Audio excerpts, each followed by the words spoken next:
Folks, Black Star Network is here. Hold no punches. I'm real revolutionary right now. Support this man, Black Media. He makes sure that our stories are told. Thank you for being the voice of Black America, Roland. Stay black. I love y'all. All momentum we have now, we have to keep this going. The video looks phenomenal. See, there's a difference between Black Star Network and Black-owned media and something like CNN. You can't be Black-owned media and be scared. It's time to be smart. Bring your eyeballs home. You dig?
Wednesday, September 18th, 2024, coming up on Roland Martin Unfiltered, streaming live on the Black Star Network. Sean Diddy Combs will stay behind bars after a second judge denied his bond. We'll tell you exactly what that judge said. These maggots are trying everything to win in November in Tarrant County, Texas, where Fort Worth is.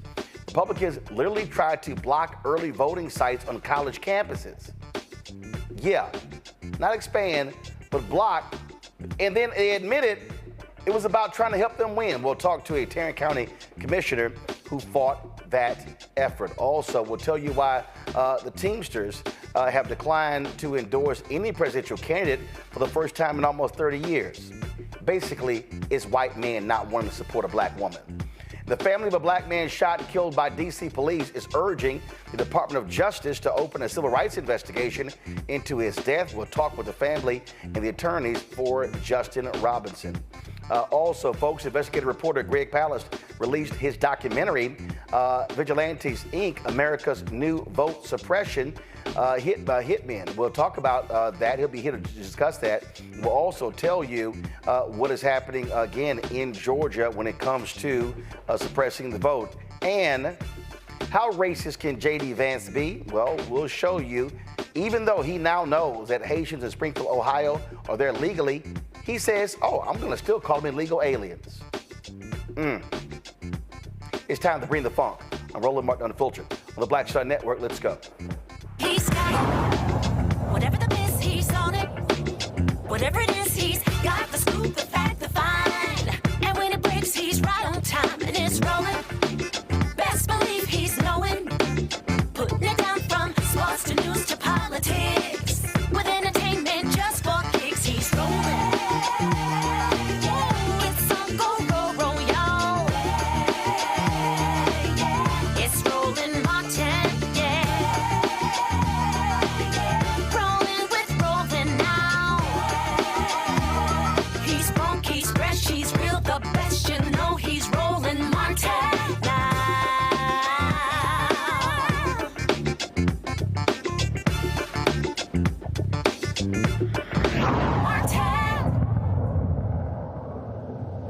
Republicans in Texas continue their efforts to try to steal elections. In Tarrant County, Texas, where Fort Worth is, Republicans on the county commissioner's court literally tried to eliminate early voting sites on college campuses.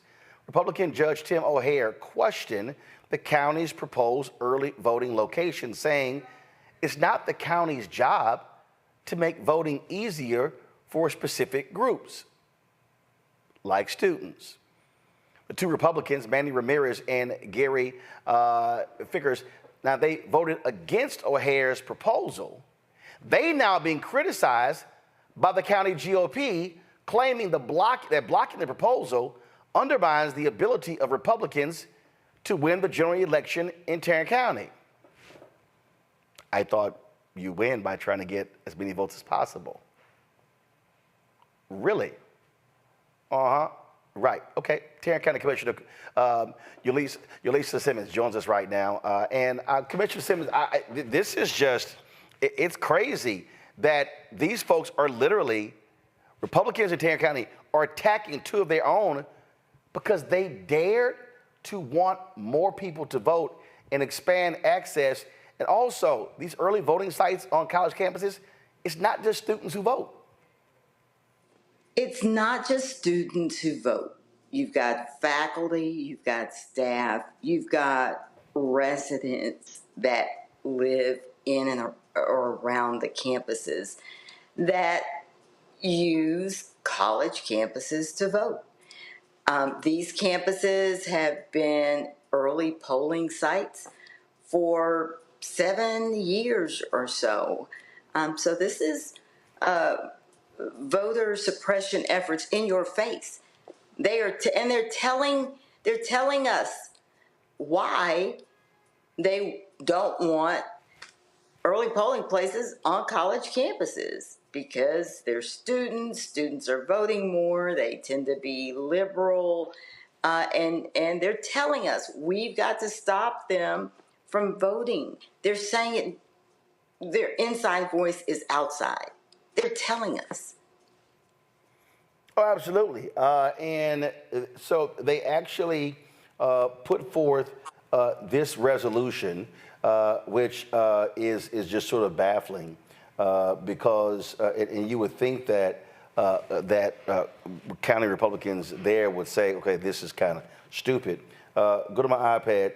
It says Tarrant County GOP resolution expressing disapproval of Tarrant County Commissioners Manny Ramirez and Gary Fix voting against Republican interests. Voting against Republican interests. Now, first, they say they're committed to advancing conservative principles and supporting Republican candidates. Then they said that Ramirez and Fix voted with Democrats on a key election vote that undermines the ability of Republicans to win the general election in Tarrant County. They said their decision to vote with Democrats will make it more difficult for Republican voters to engage in the upcoming general election, jeopardizing the party's ability to maintain robust conservative leadership in local government. Then they say, by siding with Democrats on measures that weaken the Republican position, Commissioner Ramirez has signaled a disregard for the interests of the party and its constituents. I'm confused. How is this going to, quote, make it more difficult for Republican voters to engage in the upcoming general election? Are they assuming that there are no Republican voters on these campuses? Are they assuming that there are no Republican students, no Republican faculty, no Republican staff? I don't understand how having more early voting locations somehow hurts Republicans from engaging in the political process. So voter suppression is key to keeping Republicans in power here. They know it. The fewer Democrats that vote, the fewer people that vote, that bodes more favorably for Republicans. Republicans vote. You don't have to convince them. You don't have to do all of the things that Democrats have to do to try to drag people out of their homes and remind them to go vote. Republicans vote. They know that with Madam Vice President, at the top of the ticket now, there is this renewed excitement. There is interest from young folks, and they're terrified. They may as well say, we're scared to death. And that's what they are saying. They, in the meeting prior to the one in which the early polling list was approved 4-1, they were trying to get TCU off the list, Texas Christian University, in addition to the University of Texas at Arlington.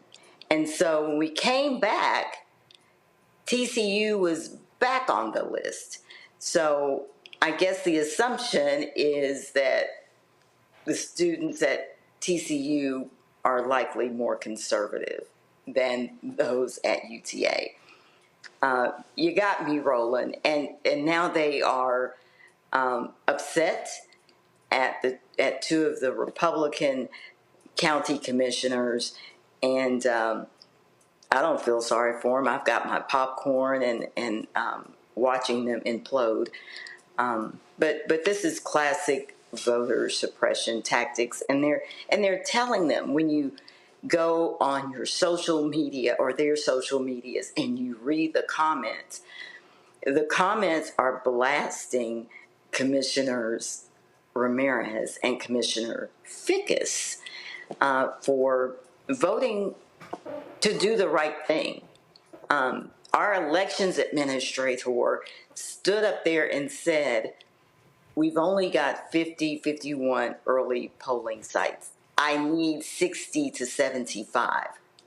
But Tim O'Hare, the county judge, insisted on trying to convince his Republican colleagues on the court to vote against this. Well, this is the Texas Tribune. It said during the Emergency Commissioners Court meeting last week, county staff presented 3 lists of early voting locations, all of which included fewer colleges and total sites than in the past. About 10% of the ballots in Tarrant County during early voting in 2020 presidential election were cast on college campuses, according to the county's data. Days before, Tarrant County Chair Beau French wrote in a newsletter that reducing polling sites would be, quote, a serious win for Republicans in Tarrant County. If, unquote, anybody out there who is confused as to where Republicans are, they want to shut down locations. They all across the South in this country, they want to curtail early voting.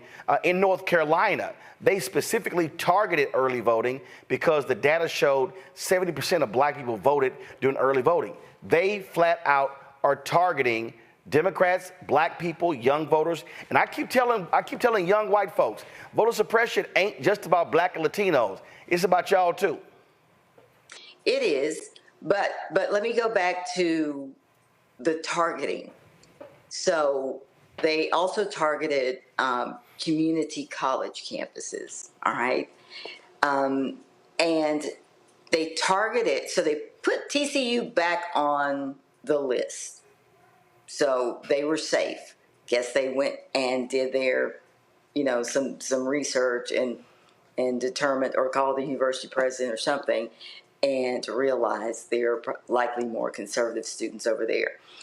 But I represent Precinct 1, and I couldn't have gotten elected if it was not leaning Democrat. Now, it is becoming more and more of a Democratic animal. Got it. Commissioner Roy Brooks, who has been on the court for 20 years, he represents Precinct 1, and that is, black Tarrant County.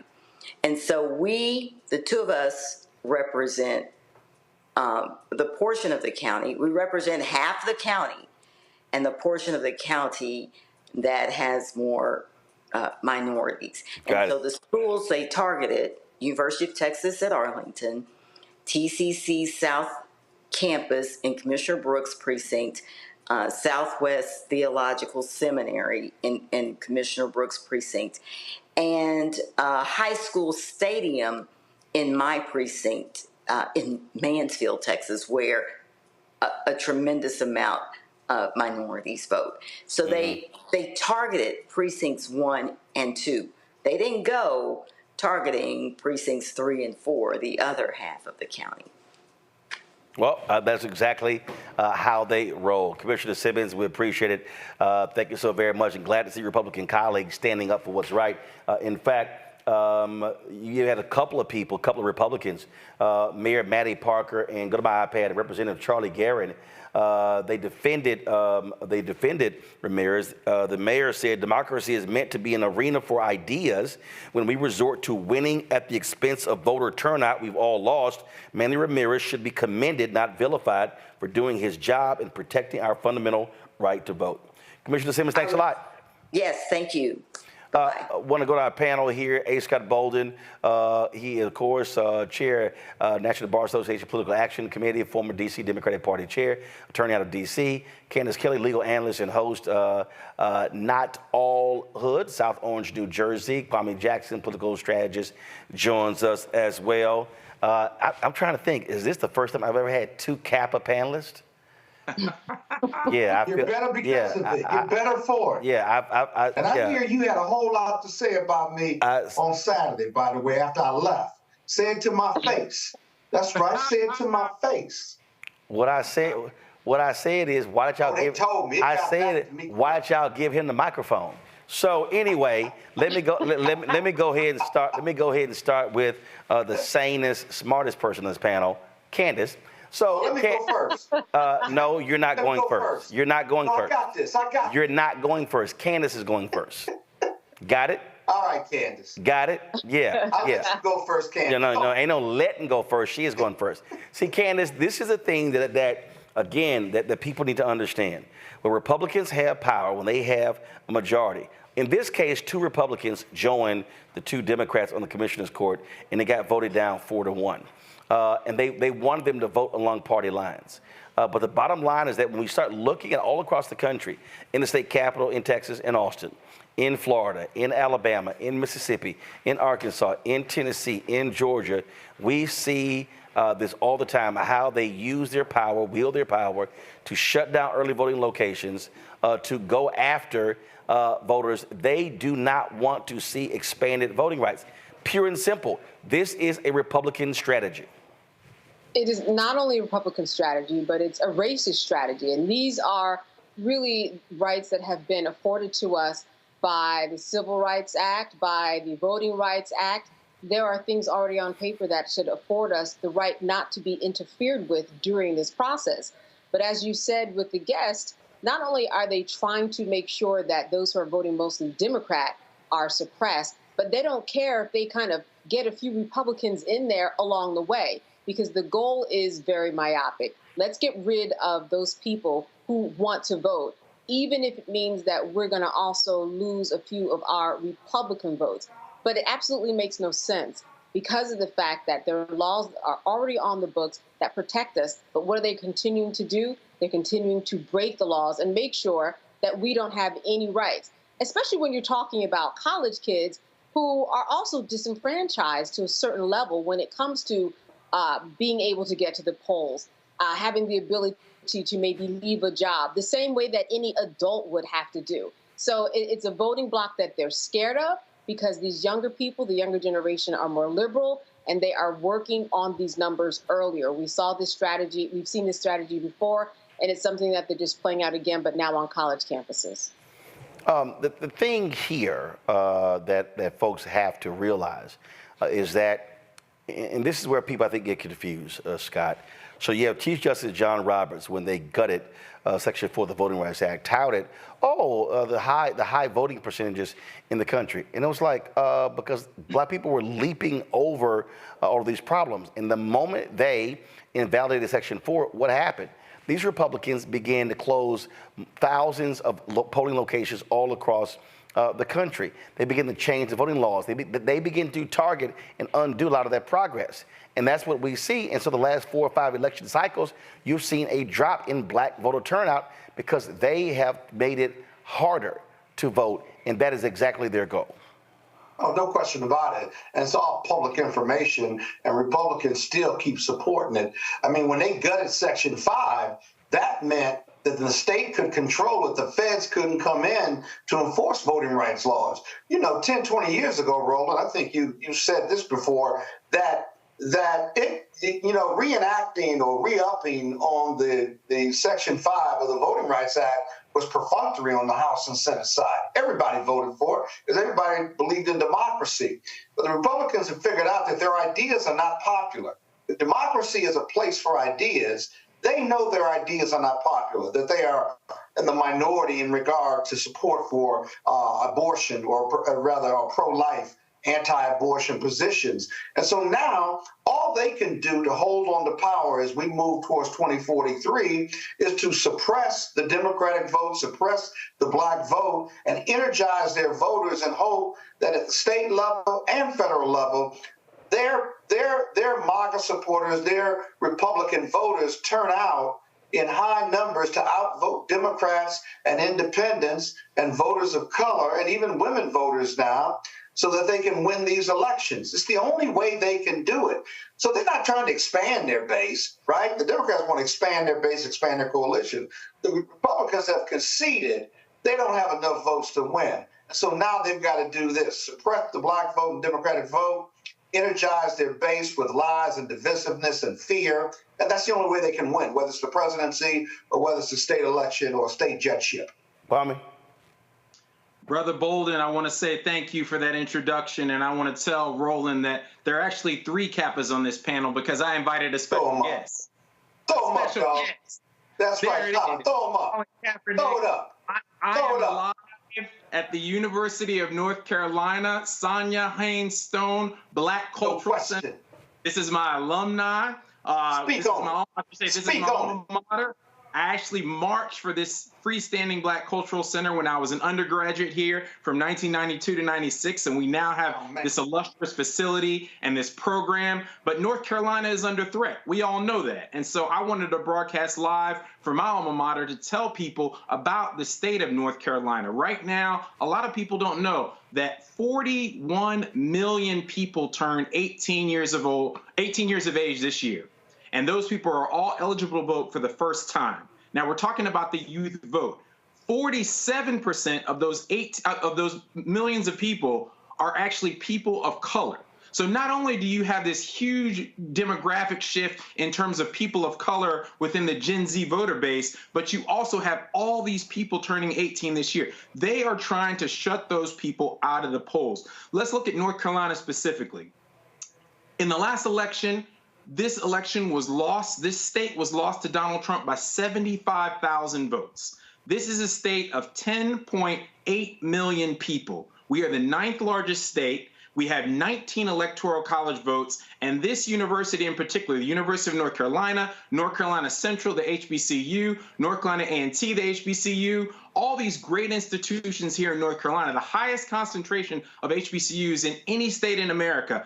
Those voters are all egging. They're itching. They are determined to go to the polls and show up and show out. And the state legislature here in North Carolina is also making it difficult for them to achieve victory at the polls, for them to be able to step into the ballot and cast on behalf of their future. So this whole issue comes down to a microcosm right here in North Carolina. We have the Mark Robinson issue and all of his crazy train mess that he's out here spewing. So this state will be pivotal if North Carolina pathway opens up and Vice President Harris is able to win this state. You're going to see a whole different path to the electorate that doesn't have to include the blue wall of the Northeast states. So we're very excited about this, and I'm proud to represent the University of North Carolina and the Sonia Haynes Stone Black Cultural Center and all we're going to do to help bring this election home. And just in case the two of you get confused, just in case y'all get confused, Anthony, go to camera 3. Just in case y'all get confused. Oh, God. Just in case y'all are confused. Is it big enough? This is an alpha house. And that's why there's an image of Dr. King right in this same studio. So y'all can have Kaepernick, but guess what? He ain't got no statue on the Mall on Washington. Here we go. And matter of fact, before I go to break, let me remind you that after you leave the King Memorial, I want you to then go to Capitol Hill, and when you go by the Supreme Court, bow down to that monument to Thurgood Marshall at the Supreme Court. And then when you leave, the Supreme Court. No. Really? Then when you leave the Then when you leave the Supreme, come on, man. Scott, stop talking. See, y'all wrote checks your ass can't cash. And see, then when you leave the Supreme Court, I want you to then go to Washington D.C. and look at that monument to Marion Barry, another alpha man. So do understand. His lawyers were capitalists. Do understand. Y'all are a youth group. Youth group, okay. There's only one fraternity. The rest of you are youth groups. Yeah, I don't think. I'll be right back. I'll be right back on Roland Martin Unfiltered on the Alpha Black Star Network.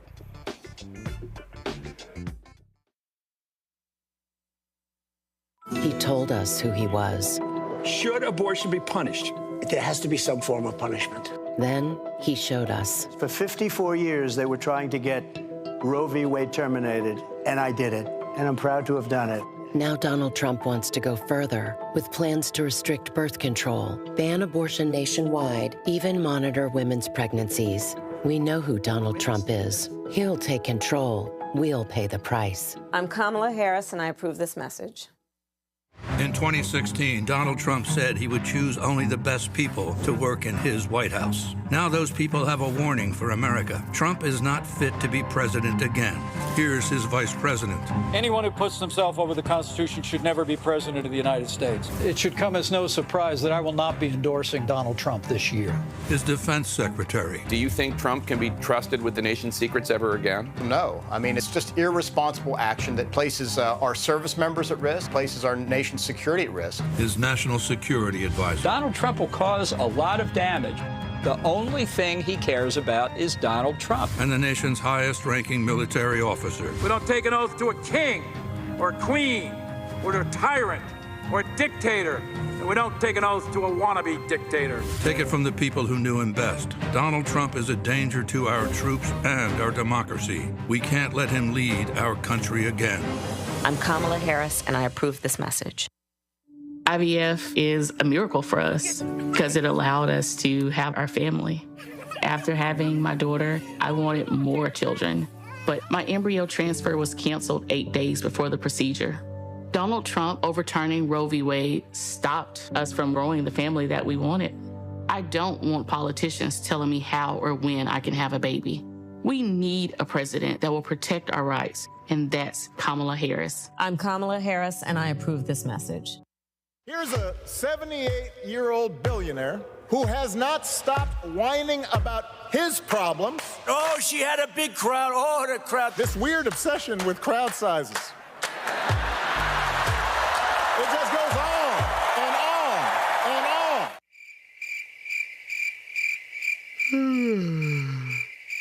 America's ready for a new chapter. We are ready for a President Kamala Harris. I'm Kamala Harris, and I approve this message. The overturning of Roe almost killed me. I had a blood clot in my uterus that caused my labor to have to be induced because of the overturn of Roe v. Wade. I wasn't able to get life-saving treatment sooner. I almost died. And that's because of the decision that Donald Trump made. I was able to get Roe v. Wade terminated, and I'm proud to have done it. The doctors and nurses were afraid that if they treated me in the incorrect way, that they would be prosecuted for that. And that's appalling. Donald Trump says that women should be punished. Do you believe in punishment for abortion? There has to be some form of punishment. For the woman? Yeah. I believe that women should have reproductive freedom to make the choices about their own bodies. 4 more years of Donald Trump means that women's rights will continue to be taken away one by one by one by one. This has to stop because women are dying. I'm Kamala Harris, and I approve this message. Hi, I'm Jo Marie Payton, voice of Sugar Mama on Disney's Louder and Prouder Disney Plus, and I'm with Roland Martin on Unfiltered.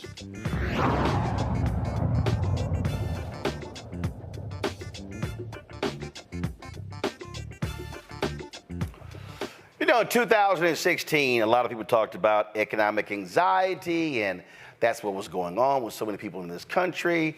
No, it was also race. It was absolutely race. And we see this now. The Teamsters, for the first time in 30 years, will not be endorsing a presidential candidate. Why is that? Now check this out. General President Sean O'Brien, who spoke at the Republican National Convention but was not offered a speaking slot at the Democratic National Convention, said in a statement that neither major candidate was able to make serious commitments to our union to ensure the interests of working people are always put before big business.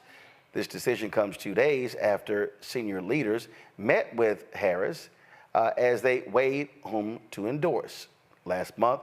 Now, first, before I even get to what happened last month, let me remind y'all of something. President Joe Biden, Vice President Kamala Harris, saved the pensions of 350,000 Teamsters workers. Let me say that again. Some nearly $40 million. That actually happened. Do you know who cast the tying vote? Vice President Kamala Harris. So explain this to me. Explain this to me when the Teamsters took a poll of their members. Took a poll of their members. This was April through July. Go to my iPad. Let's go. Biden got 44.3%. Trump got 36.3%. RFK got 5.6%. Cornel West got 1.7%. Then all of a sudden, Biden drops out. Harris gets 34%. Trump gets 59.6%. The other candidates get 6.4%. What changed? Oh, the black woman. The black woman is now at the top of the ticket. The reality is, the Teamsters is full of a bunch of white men, white conservative men. What this also tells you is that this notion of when you provide an economic reason for them to vote for you, they still are not going to vote for you. Yes, Biden-Harris saved their asses. And this is how the Teamsters reward them. Now, last month, the Teamsters National Black Caucus Executive Board endorsed Vice President Harris. Okay? As a result of this decision, a number of other Teamsters organizations across the country, they have been endorsing Vice President Kamala Harris. Since this decision came down, a number of various Teamsters groups have come out in support. In California, 300,000 Teamsters across California, Nevada, Hawaii, and Guam endorse Harris Walls. In addition to that, let's see here. So there was another tweet that came forward. Give me 1 second so I can find it. This has literally been happening in the last 25, 30 minutes as more big. Oh, so in Michigan, let's see, give me 1 second.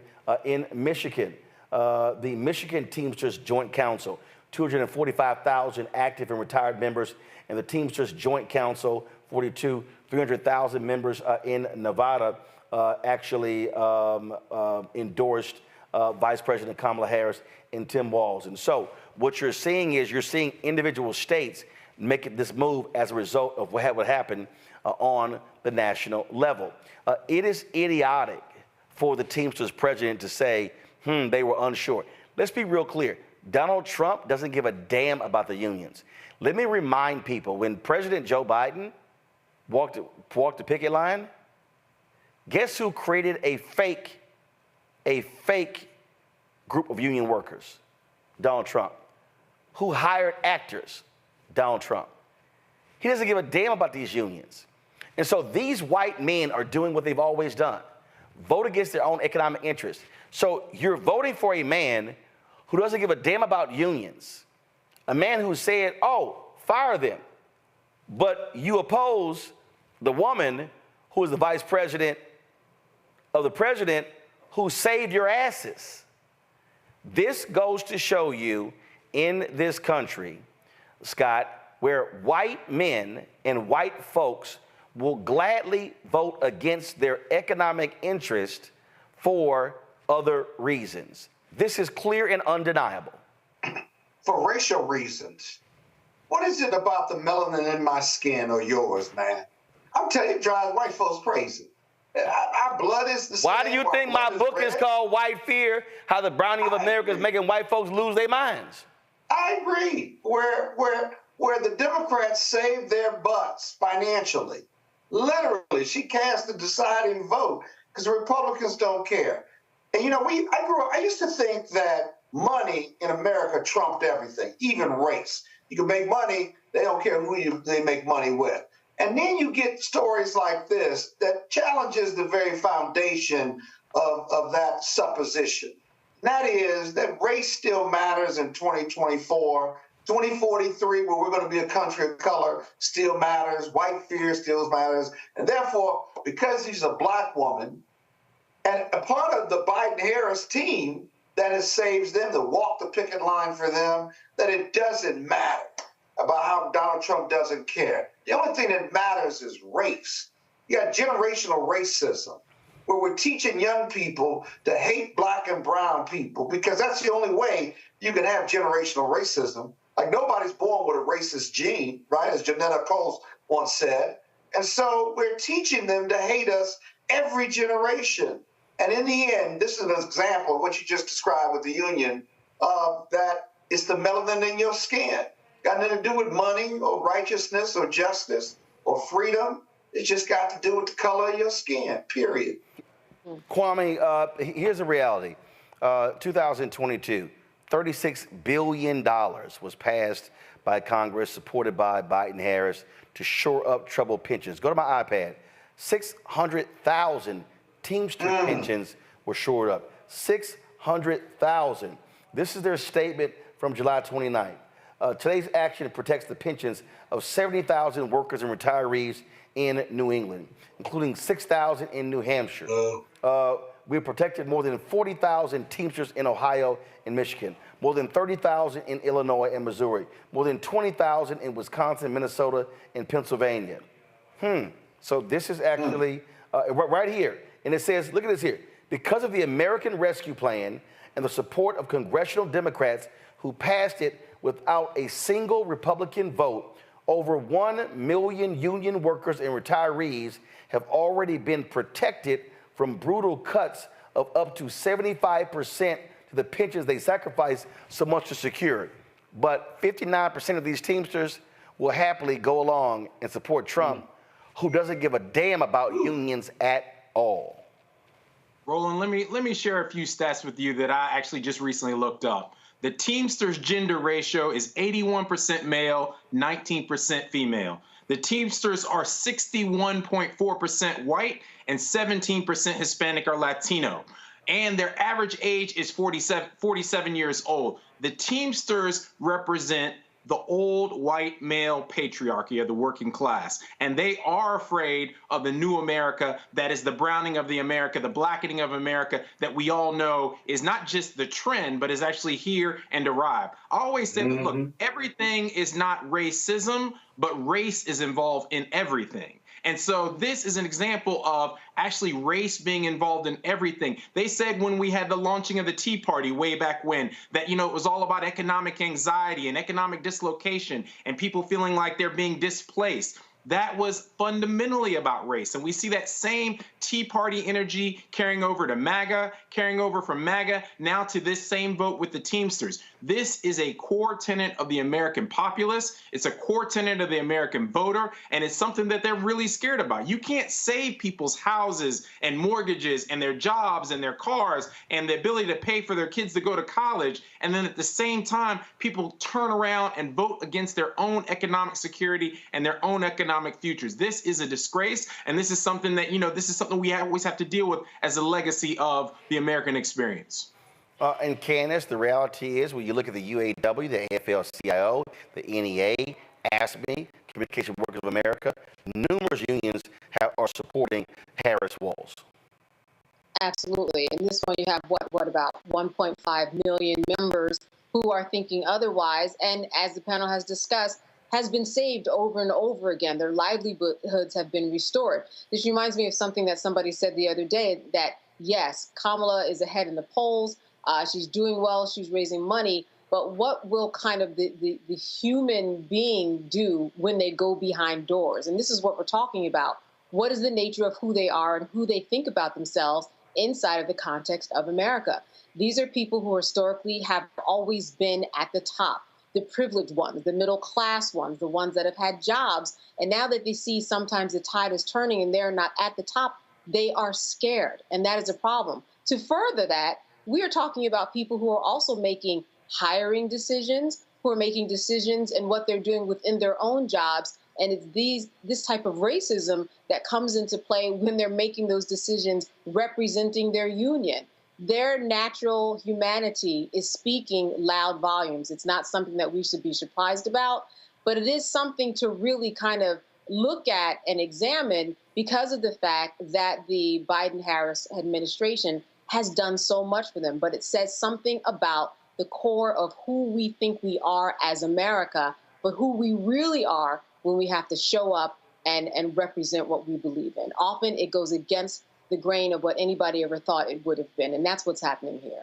Let me also add, Roland, let me also add that what I think is at the core of a lot of this fear is the ability of someone to just show up and be average. Let me talk about that. That there's a sense of entitlement that's always been part of America, that if you just went to high school, did an average work, that you would be entitled to a house. You'd be entitled to, 2 kids in a garage and a minivan and sending your kids to college. And that ability to just show up and be average is being taken away. That you now have to show up and be excellent, the way Black people have always had to do. And that ability has been taken away, and it scares people. So we have to realize that, you've got this comfort with people in terms of their ability to just be average, their ability to slide through, and now the bar has been shifted and changed. And that's a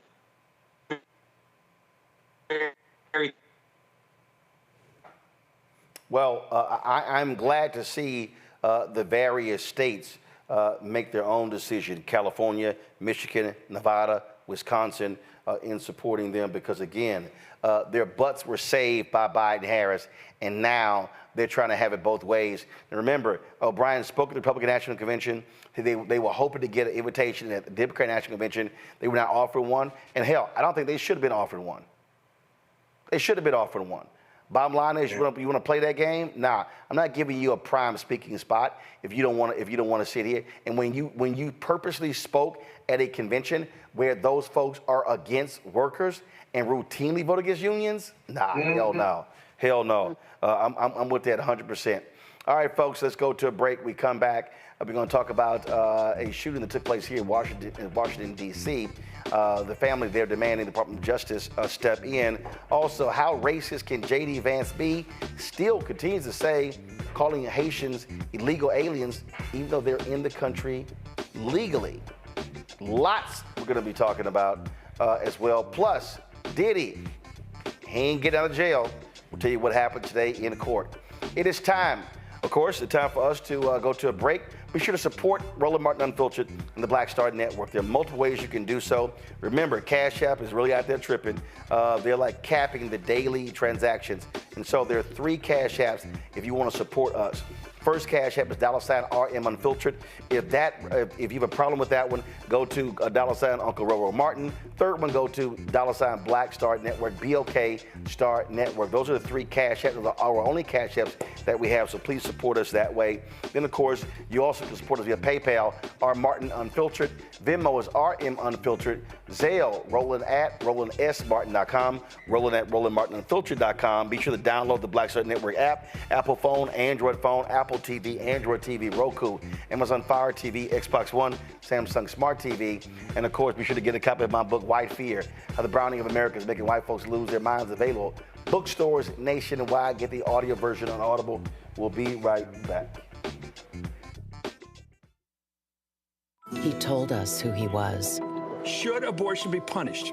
There has to be some form of punishment. Then he showed us. For 54 years, they were trying to get Roe v. Wade terminated, and I did it, and I'm proud to have done it.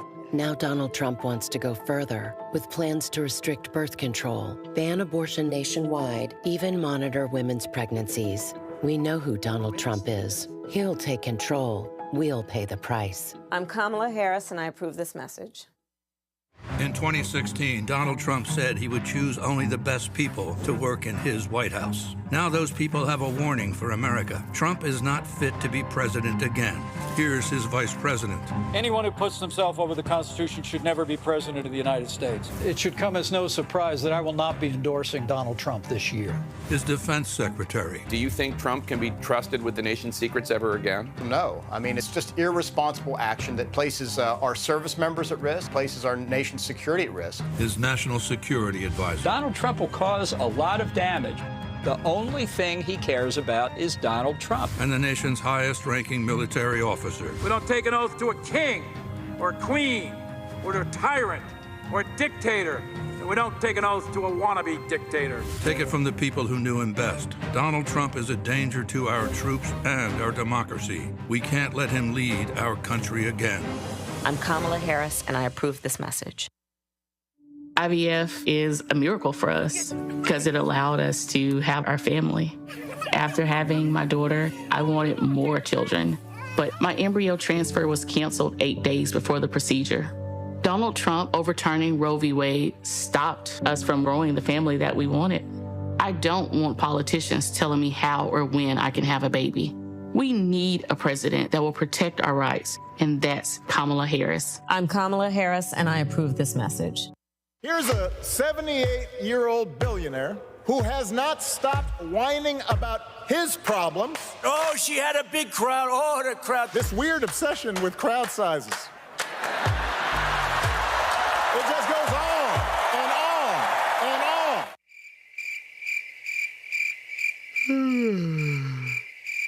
America's ready for a new chapter. We are ready for a President Kamala Harris. I'm Kamala Harris, and I approve this message. The overturning of Roe almost killed me. I had a blood clot in my uterus that caused my labor to have to be induced because of the overturn of Roe v. Wade. I wasn't able to get life-saving treatment sooner. I almost died. And that's because of the decision that Donald Trump made. I was able to get Roe v. Wade terminated, and I'm proud to have done it. The doctors and nurses were afraid that if they treated me in the incorrect way, that they would be prosecuted for that. And that's appalling. Donald Trump says that women should be punished. Do you believe in punishment for abortion? There has to be some form of punishment. For the woman? Yeah. I believe that women should have reproductive freedom to make the choices about their own bodies. 4 more years of Donald Trump means that women's rights will continue to be taken away one by one by one by one. This has to stop because women are dying. I'm Kamala Harris, and I approve this message. Hi, I'm Isaac Hayes III, founder and CEO of Fanbase. Fanbase is a free-to-download, free-to-use, next-generation social media platform that allows anyone to have followers and subscribers on the same page. Fanbase was built through investment dollars from equity crowdfunding from the Jobs Act. People just like you help build Fanbase, and we're looking for more people to help build Fanbase. We are currently raising $17 million in a Regulation A crowdfund on Start Engine. We've already crossed $2.1 million, but we're looking to raise more capital from people just like you that deserve the opportunity to invest in early-stage startups without having to be accredited investors. So right now, I'd like you to go to startengine.com/fanbase and invest. The minimum to invest is $399. That gets you 60 shares of stock in Fanbase right now, today. And then use Fanbase to connect with friends, grow your audience, and be you without limits.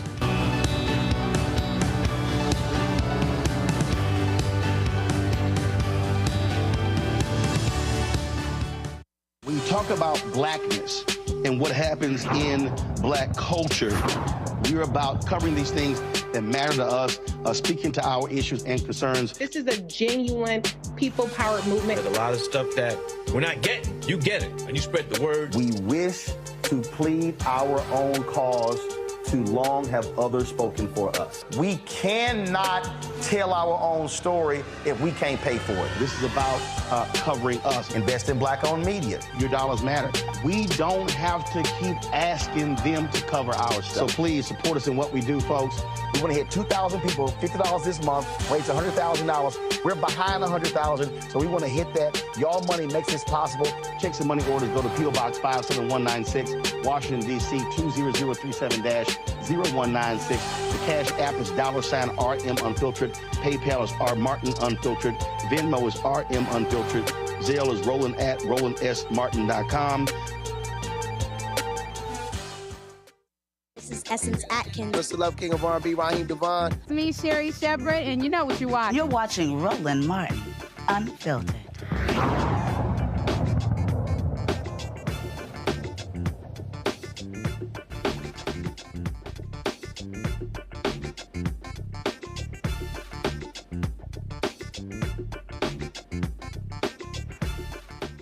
The family of a D.C. man who was killed by police, they want the Department of Justice to investigate the shooting. 2 police officers fatally shot 26-year-old Justin Robinson in the early morning of September 1st after police responded to a vehicle that had crashed into a McDonald's. When officers arrived at the scene, Robinson lay unresponsive in the car with what appeared to be a gun in his lap. The nearly 30-minute body cam video has been released. We're going to show you about 4 minutes of it. Before we play it, we certainly want to warn you what we're about to play. Some of you, if you want to step away or turn, we understand that. So now it's time for you to leave the room to turn away. This is something we often do with many of these videos, and unfortunately we show a number of them, but of course it's important to highlight what all too happens to African Americans in their interaction with police officers. So here's the video. Movement. I got movement. Sir, keep your hand off the gun. Sir! Put your hands up! Hands up! Hands up! Hands up! Hands up! Hands up! Sir, don't touch the gun! Hands up! Hands up! Hands up! Hands up! I'll shoot you.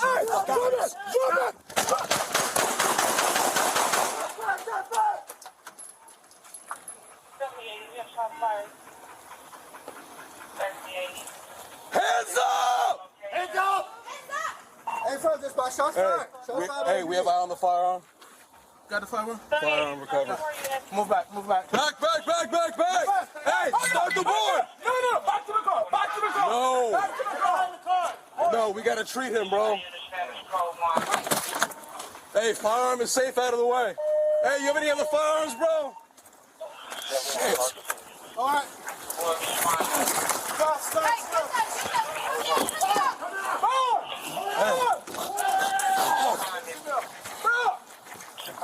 Hey, somebody grab a kit. Grab a tech kit. Grab a kit. Grab a kit. They're coming back. Right here. Adult male. At least once here. Hey, officer. Yeah, we got you. Is anyone in there? Anybody got shoes? Hey. We gotta go.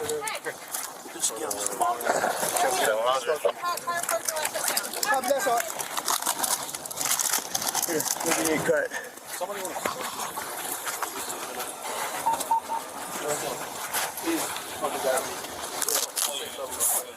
Yeah, what you think is going to happen?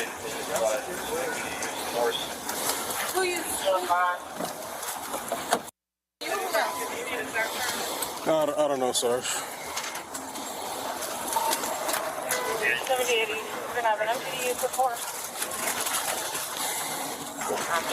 Good.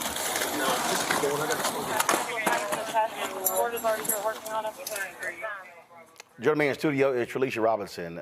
She is Justin Robinson's sister and two of the Robinson family attorneys, Andrew Clark and Jade Mathis. Glad to have all three of you here. Unfortunately, under these circumstances, never good to do so. Andrew and Jade, I want to start with you first. First of all, in watching this video, how many shots were fired? 10 shots were fired. Okay, 10 shots were fired. Did his vehicle run into the McDonald's? So what happened? How did we arrive at this situation?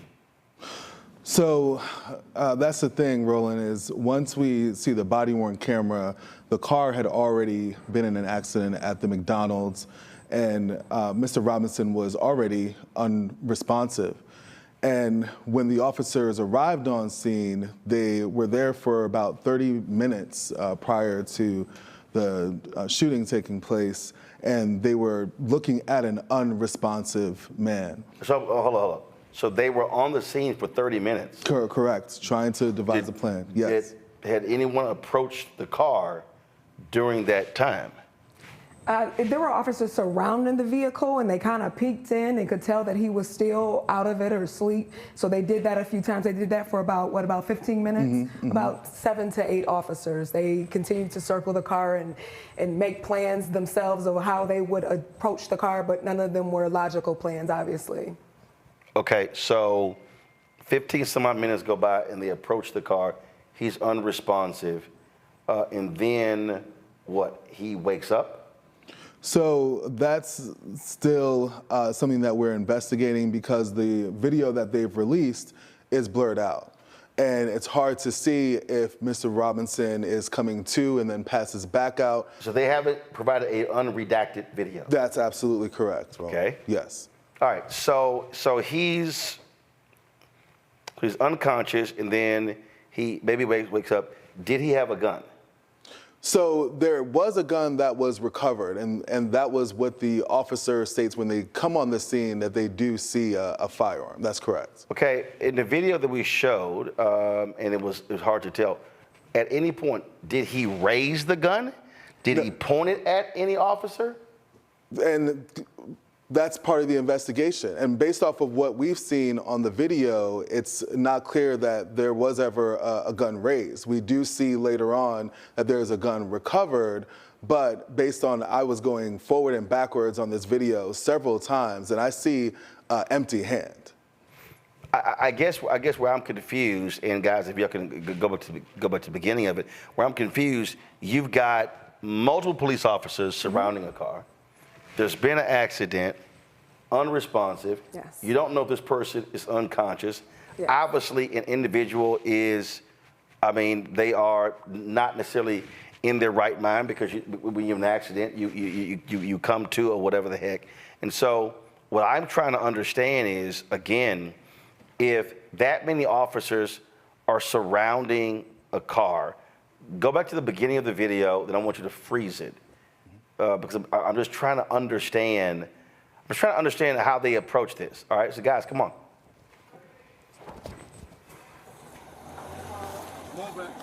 So I see. Keep your hand off the gun. Sir. Hands up. Hands up. Hands up. Hands up. Hands up. So this freeze it right here. Freeze it right here. Freeze it right here. Now, this is what I don't understand. There's at least 4 officers on the left side of the vehicle. It appears as if there are more cops on the right side of the vehicle. Okay, so this body cam right here, what I don't understand is if you see a weapon, why are you standing in that position as opposed to where the other officers are, where you're sort of behind the individual? To understand, and then the other piece is roll it back, just scroll back. No, don't play it. You got movement. Movement. I got movement. Okay, so you hear them saying you've got movement. We got 4 cops right here. Sir. We've got. Hands up. Stop. Looks like you got 2 to 3 cops on the right side. You literally have a situation. I understand they say they see a gun, but you have a situation contained. You've got 7 to 8 cops surrounding a car that's been immobilized. It's been an accident. He's unconscious. And so I don't understand why, in this situation, Tralisha, that they needed to fire when he's not going anywhere.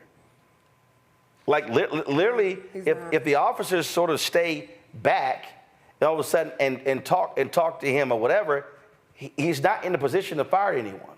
Yeah. That's just me. For you, it's got to be just insane to have to see that.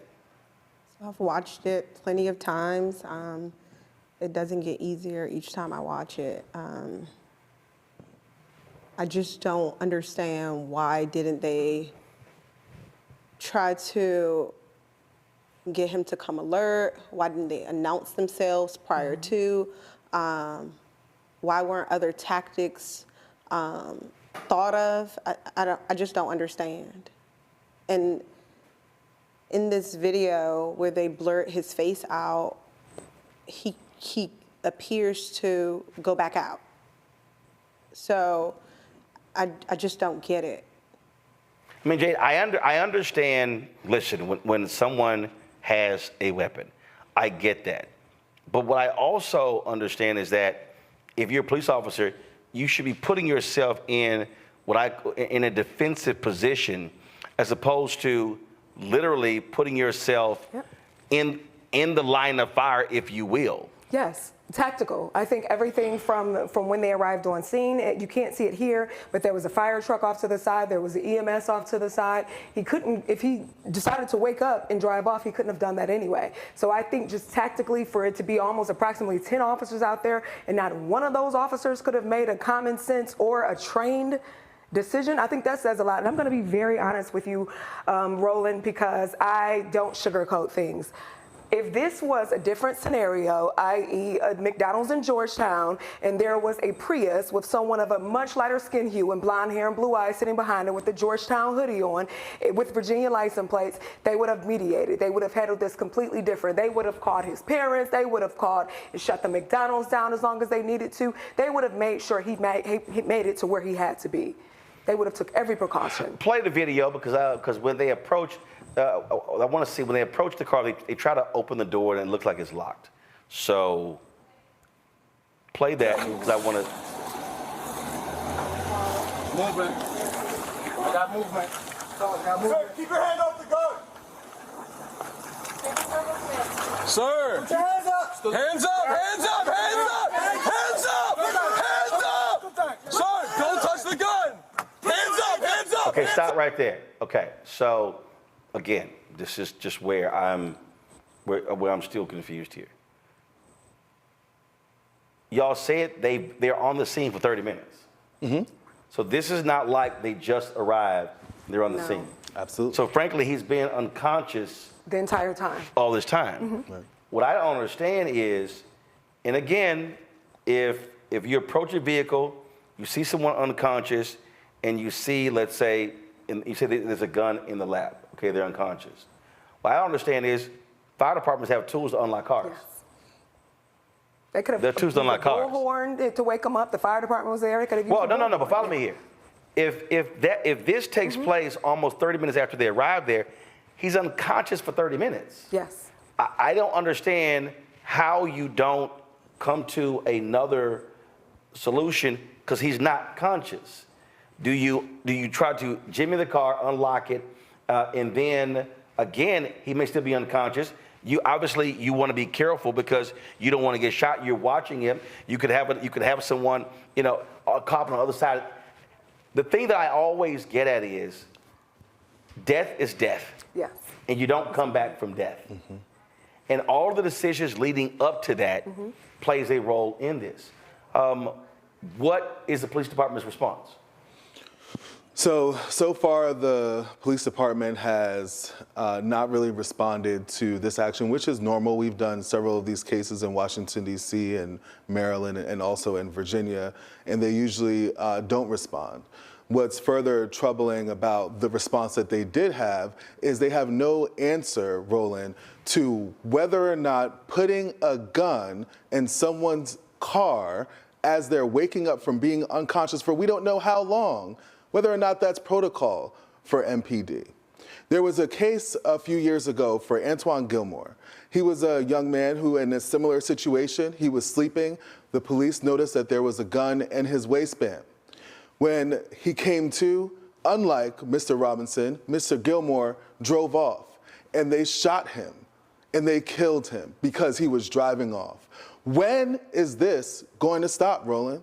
We have been experiencing this kind of policing since 1700, since slavery. When are the cops going to become woke? When are they going to stop treating us all like we're someone's property? Have you, the request to DOJ, is that in a letter, phone call? How have you made that request?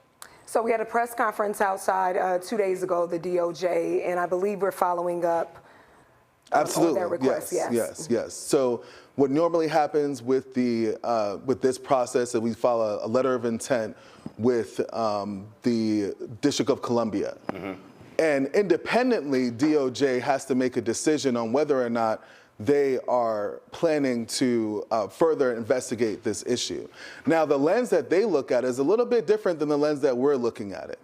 They will not bring a case unless they feel that they have beyond a reasonable doubt. Right, that's the right for correct. Gotcha. Correct. They won't even bring it. Now, against one of us, if we were to do something like that officer did, we don't need beyond a reasonable doubt to be charged. We need probable cause. But for officers, it's a different standard.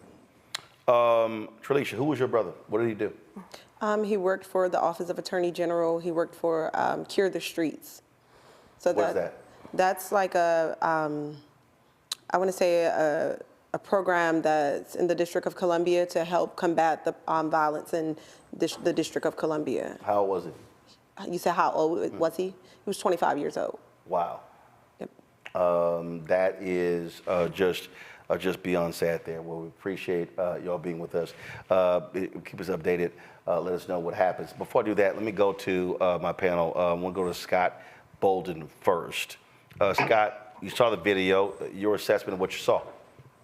Yeah, you and I have broken these videos down quite a bit. So the first thing is this, right? Dangerous situation. He's asleep, car's locked, but you got the police officers there for 30 minutes. Did you notice the one police officer, he had a riot shield, a riot gear shield, right?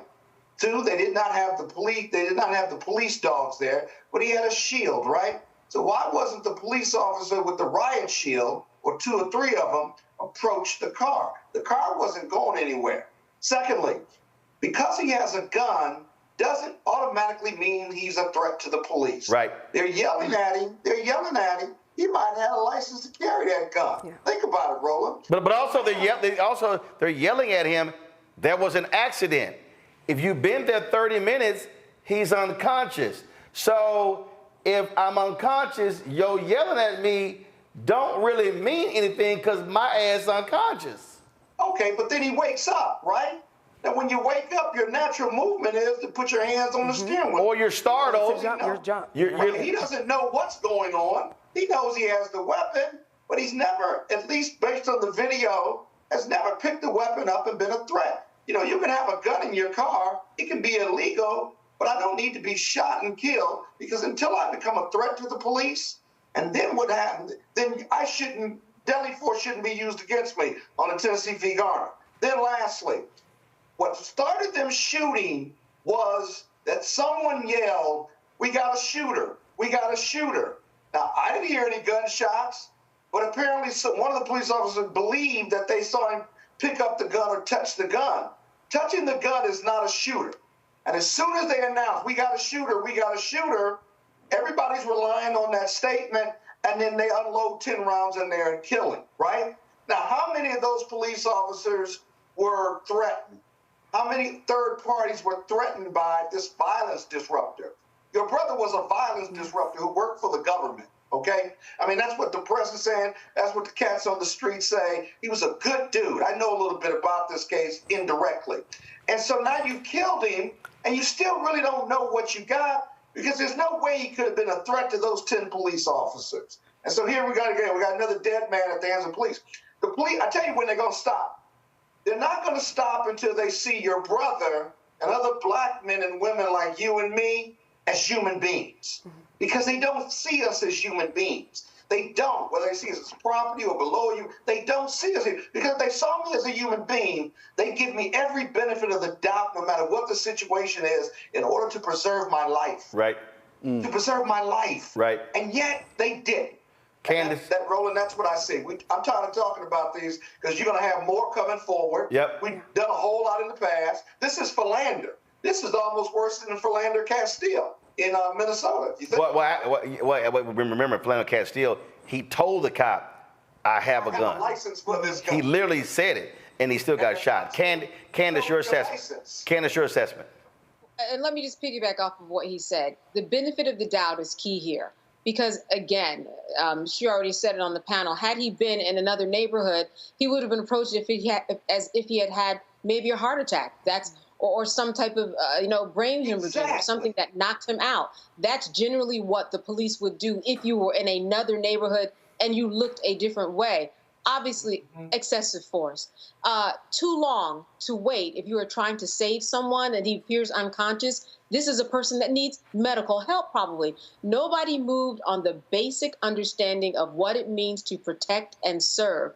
And finally, what I want to say is that even when they did bark orders at him, you couldn't even understand what they were saying. And I'm sitting here on the outside. I know he could not have understood what they were all barking at him at the same time on the inside of that car. You literally audibly just couldn't make sense of what was going on. And that is a problem, which is why the Department of Justice has to get involved, because this was so many officers that were congregated and they all had the same wrong baseline idea about how to carry out their job. Patterns and practices has to be established here the same way that they did in Baltimore and Ferguson and Cleveland and Chicago, to figure out what is going on here. Why do police officers keep acting in a way that is so inhumane? I mean, we know the answer because they don't know us and they fear us, but what does it take to correct that? The Department of Justice has to get involved. Kwame. What was the rush? They had been there 30 minutes. What was the rush? Right. Police seem like they're rushing. I had a case, real quick. I had a case of a Haitian mentally ill patient who would lock himself in the bathroom with a hammer and a knife. This was about 10 years ago. The police were in his apartment. They had no translator. They had him cornered in a little bathroom. And instead of waiting, they opened the door, bum rushed him, and shot him.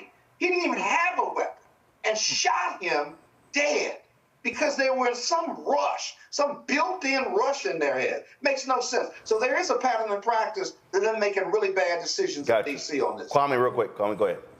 We have all seen videos of white males and white females armed with weapons where the police have taken their time to not rush to judgment, to de-escalate the situation, and not result in a fatality.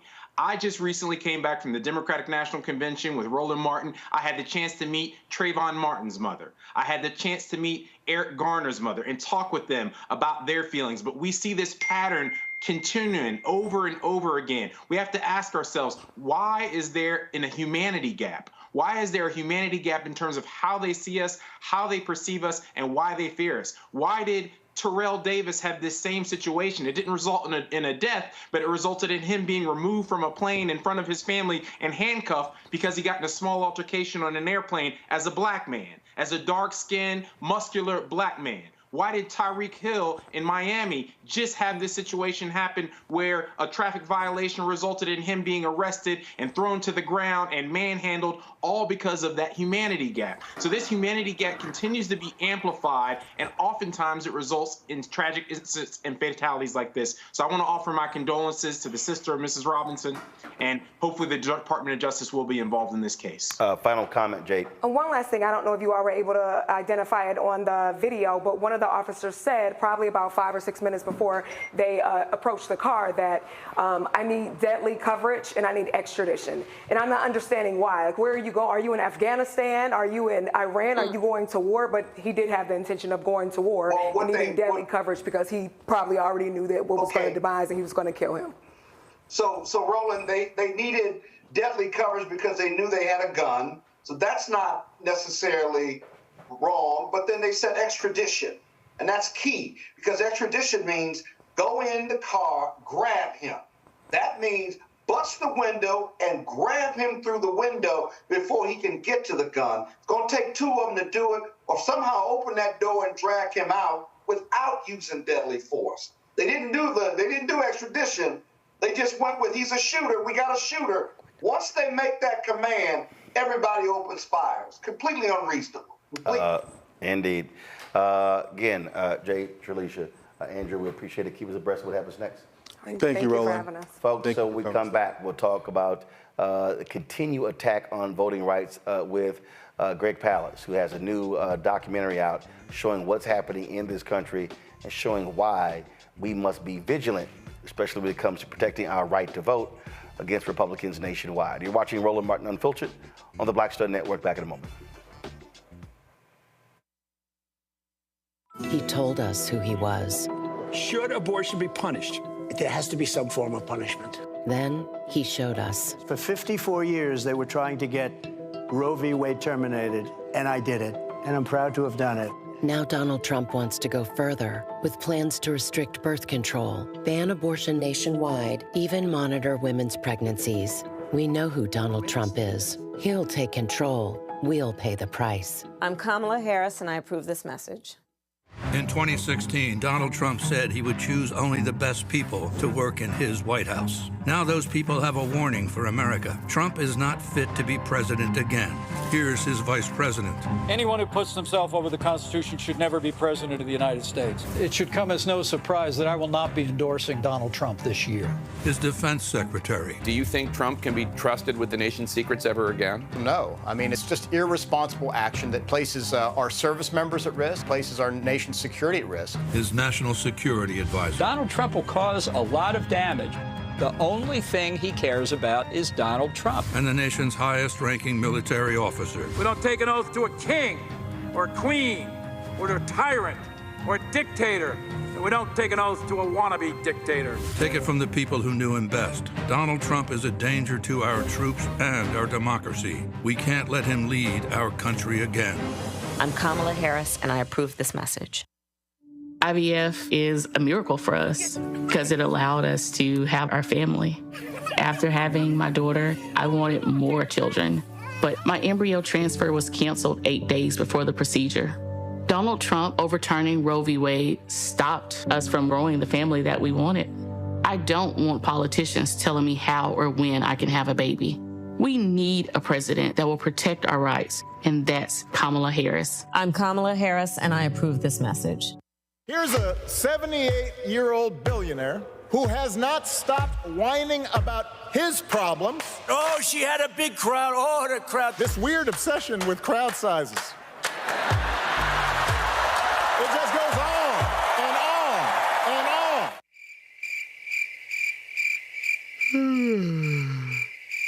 America's ready for a new chapter. We are ready for a President Kamala Harris. I'm Kamala Harris, and I approve this message.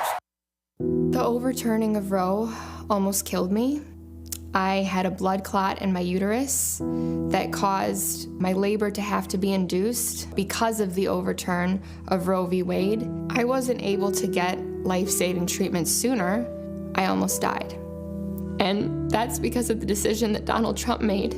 I was able to get Roe v. Wade terminated, and I'm proud to have done it. The doctors and nurses were afraid that if they treated me in the incorrect way, that they would be prosecuted for that. And that's appalling.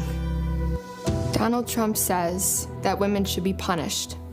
Do you believe in punishment for abortion? There has to be some form of punishment for the woman. Yeah. I believe that women should have reproductive freedom to make the choices about their own bodies. 4 more years of Donald Trump means that women's rights will continue to be taken away one by one by one by one. This has to stop because women are dying. I'm Kamala Harris, and I approve this message. Carl Payne pretended to be Roland Martin. Holla!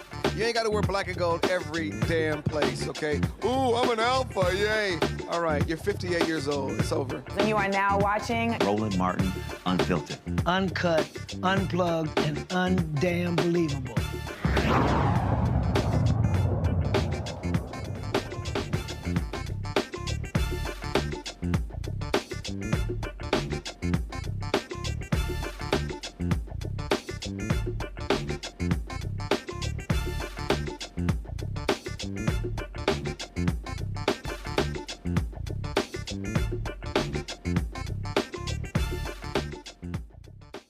Folks, earlier we talked about how Republicans are doing all they can to suppress the vote. We talked about what happened in Texas, but we see what's happening in Georgia. Greg Palast, the investigative reporter, has a new documentary. It is called Vigilantes, Inc., America's New Vote Suppression Hitmen. It's narrated by Rosario Dawson and produced by Martin Sheen. It is about the latest attacks on the right to vote. Here is a sneak peek.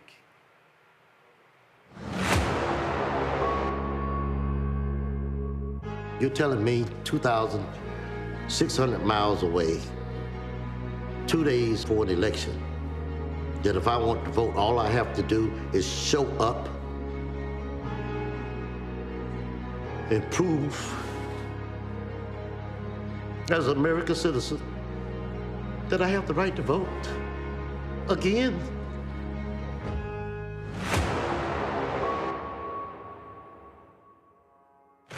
Is this an attempt to remove a lot of Democrats, black people from voting to win the election? I am far from that, sir, and you have crossed the line. And today to come out and not be able to vote and no one can give you an explanation, like, it's extremely emotional and it bothers me. It bothers me to my core.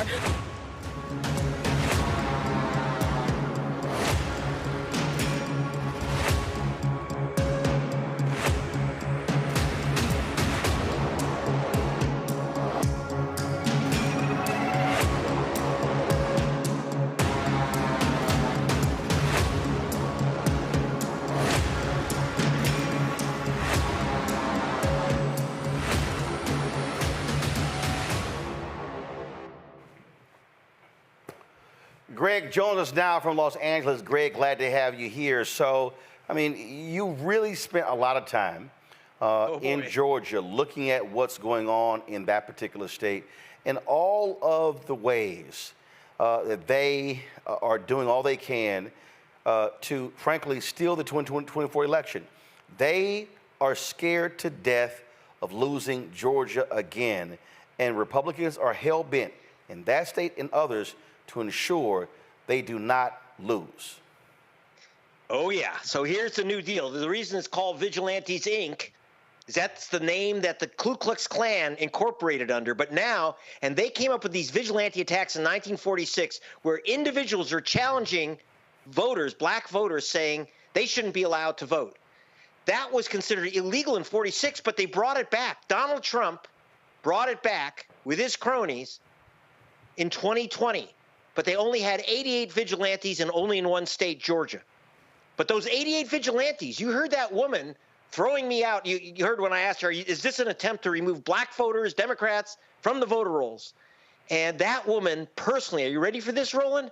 She personally challenged 32,000 voters. She's a Republican Party official, and she challenged 32,000 voters in Cobb County, Georgia alone. So what they did was by changing the law, they allowed one individual to literally challenge thousands of people. No standing, no requirement.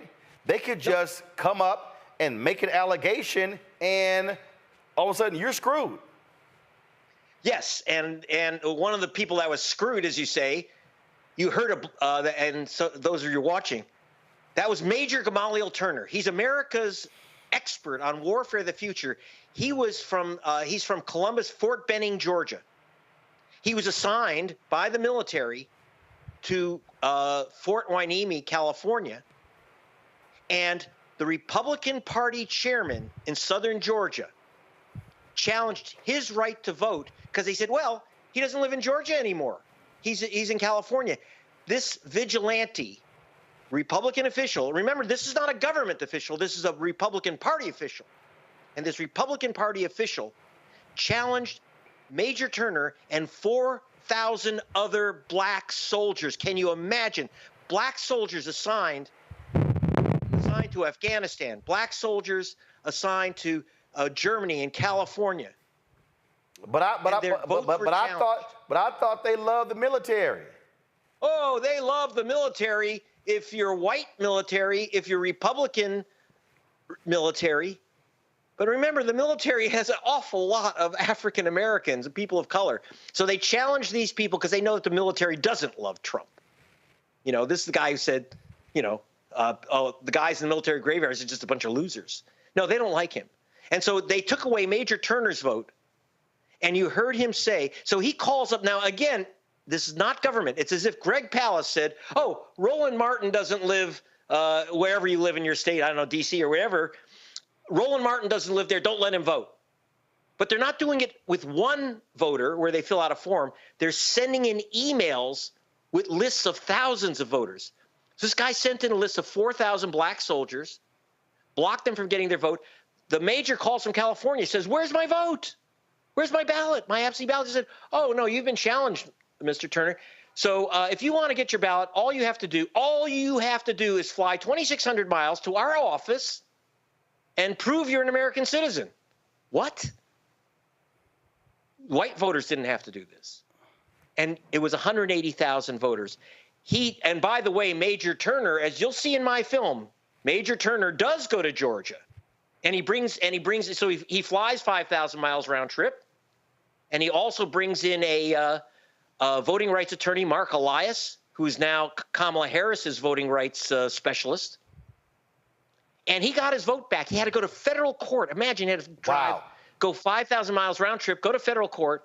His vote was restored, but you know, the judge would not allow the other 4,000 black men to get their votes.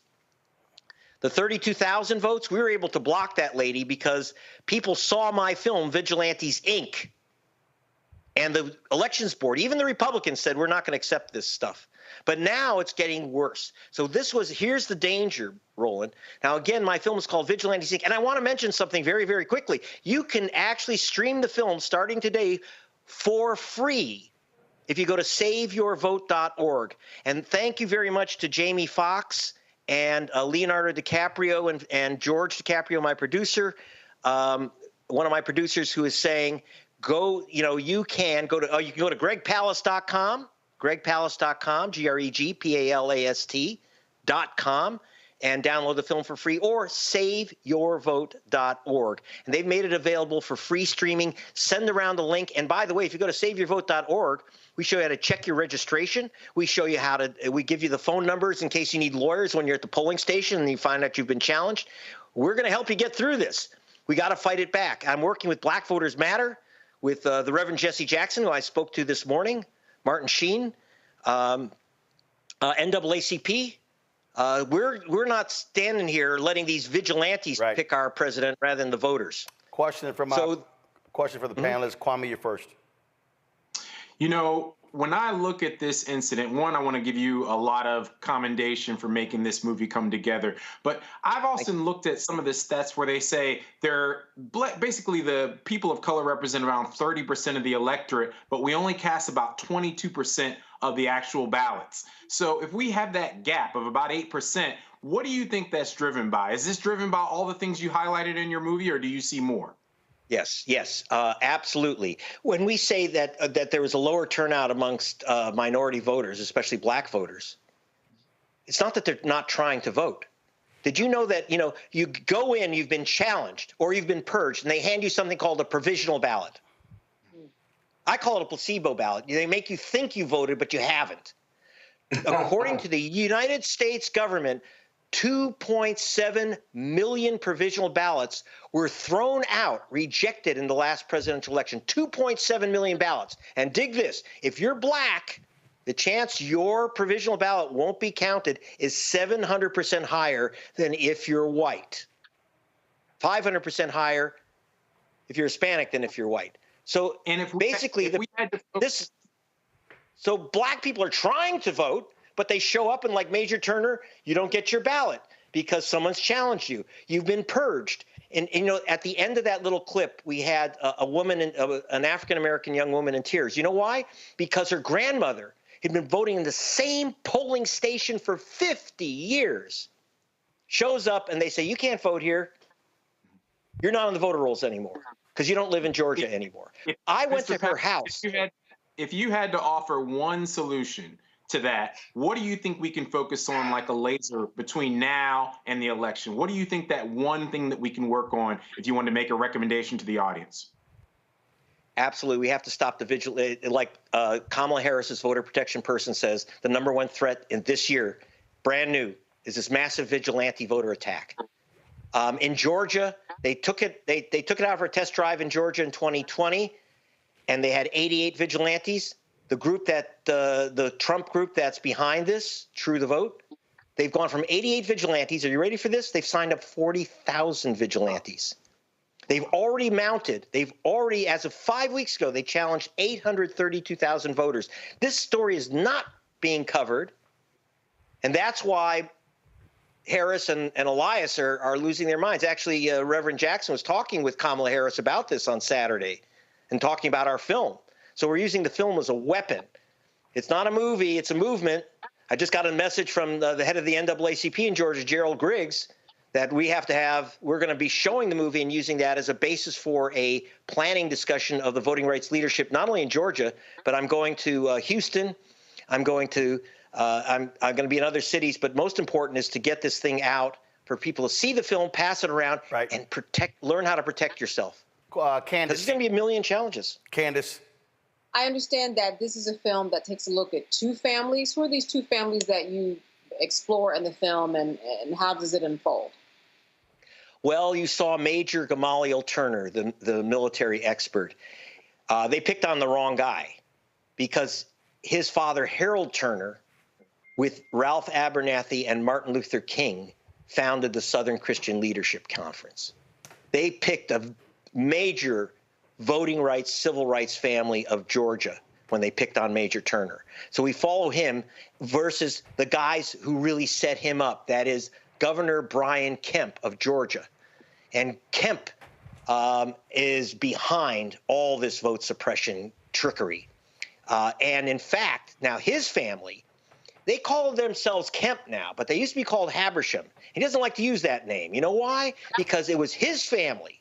It was the current governor's family who first brought enslaved Africans to Georgia. Slavery was against the law in Georgia until just before the American Revolution, and the Kemp's family got a special dispensation to bring in slaves from King George III. And that started the whole plantation enslavement system in the South. Was started by his family, and the source of this guy's many millions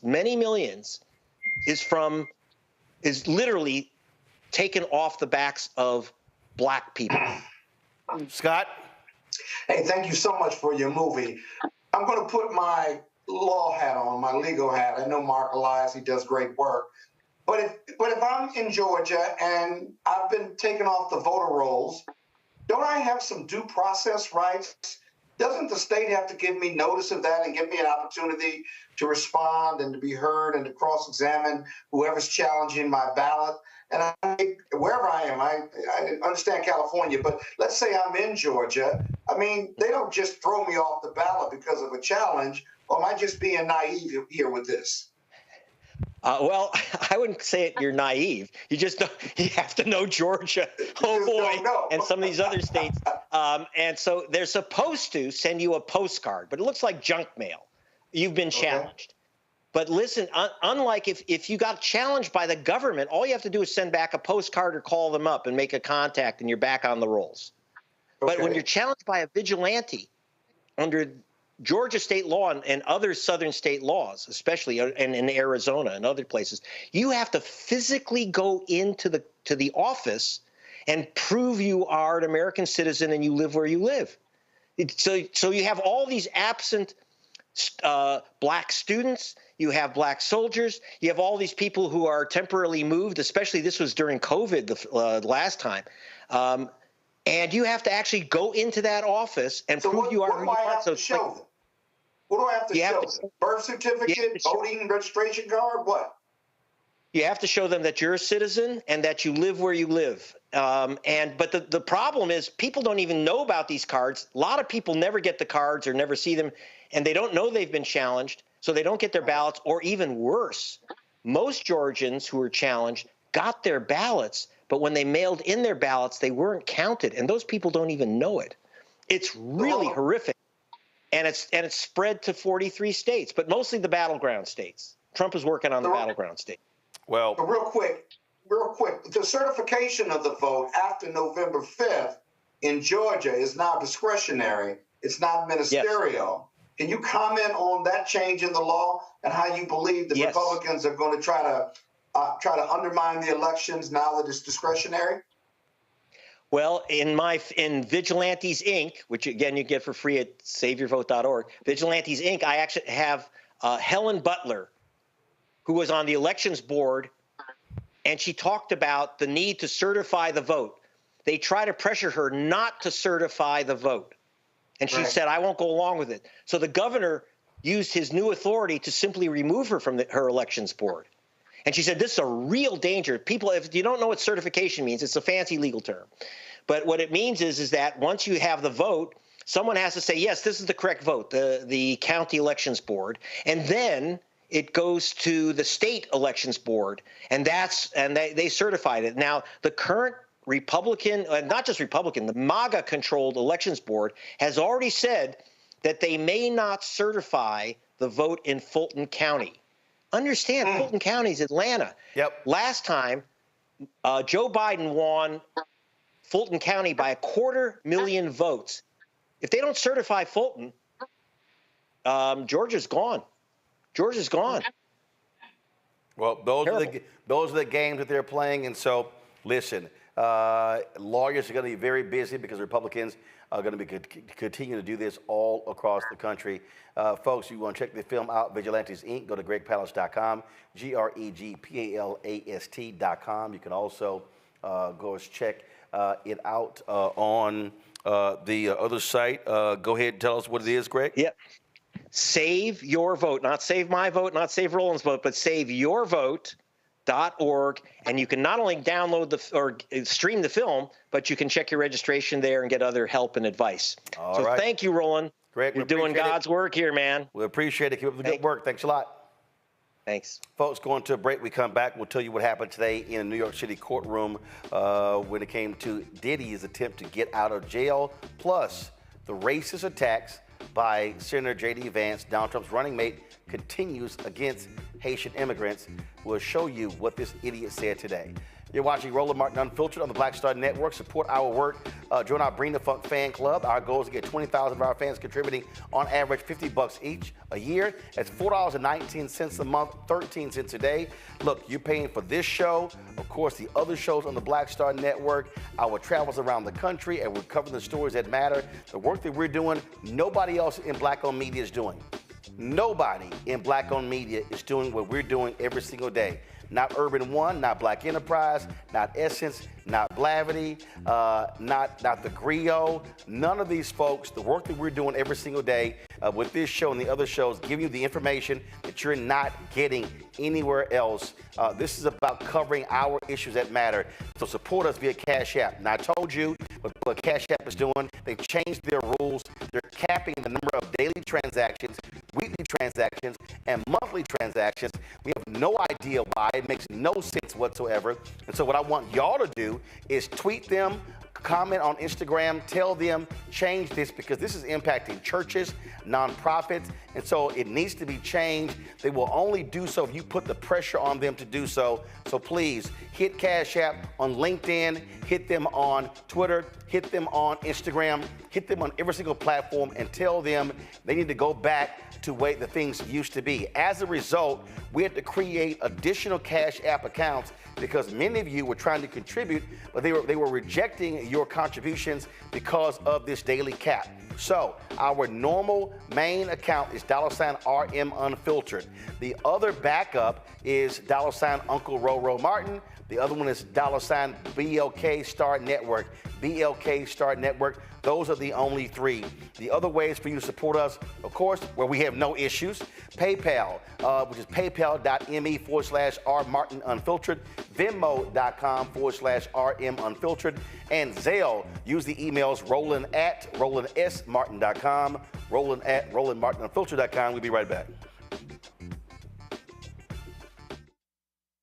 He told us who he was.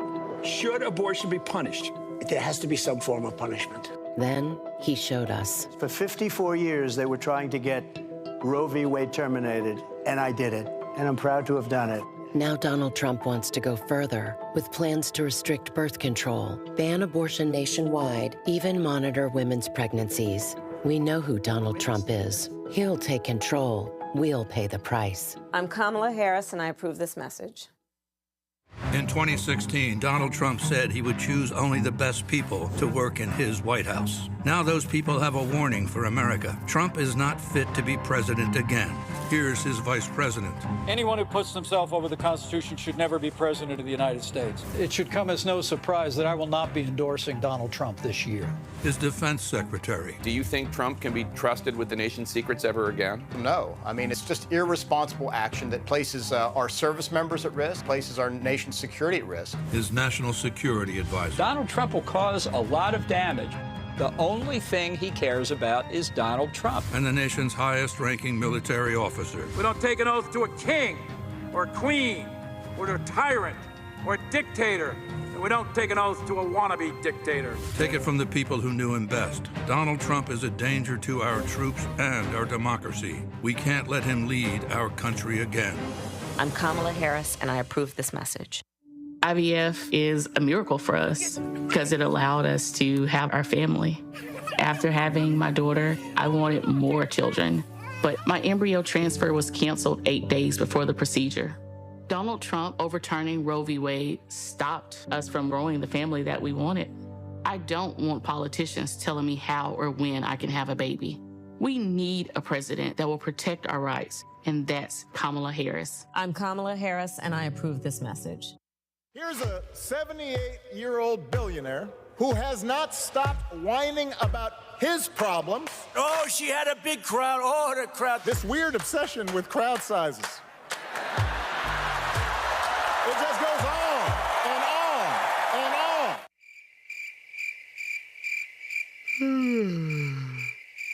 America's ready for a new chapter. We are ready for a President Kamala Harris. I'm Kamala Harris, and I approve this message.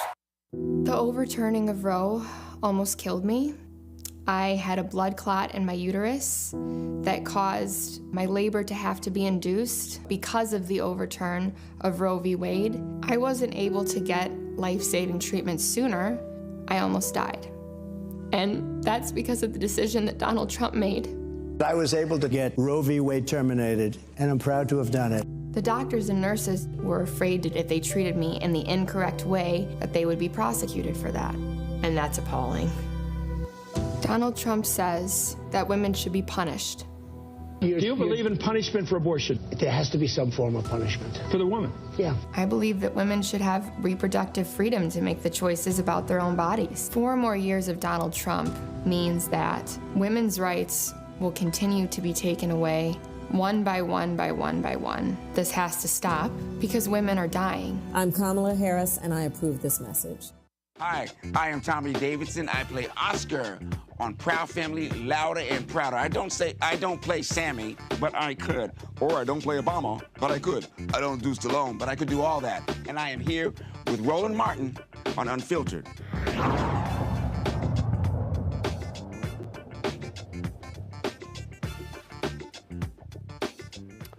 Sean Diddy Combs remains in a New York City jail after a second judge denied an effort for him to get bail. His attorneys said that he would do a $50 million bond. They said that he would take drug tests, be on a 24-hour surveillance. No women would be at his residence, but Judge Andrew Carter said no. Said the government provided sufficient evidence that Combs was a danger to the community and a danger to obstruct justice and intimidate witnesses. He also called the defense's bail package insufficient. And so that's what took place today. His attorney, Mark Agnifilo, said he planned to appeal that judge's ruling. Of course, this is the second judge that has denied bail for Sean Combs. The judge also talked about were they waiving the right to a speedy trial and looking at setting a trial date. And so he continues to sit in a jail. They also wanted him to get moved to a facility in Essex County, but the government said that's up to the Bureau of Prisons decision as to where they move him. Candace, I want to go to you first. Again, this is the second judge who said he will threaten witnesses, and that's why they're not going to give him bail.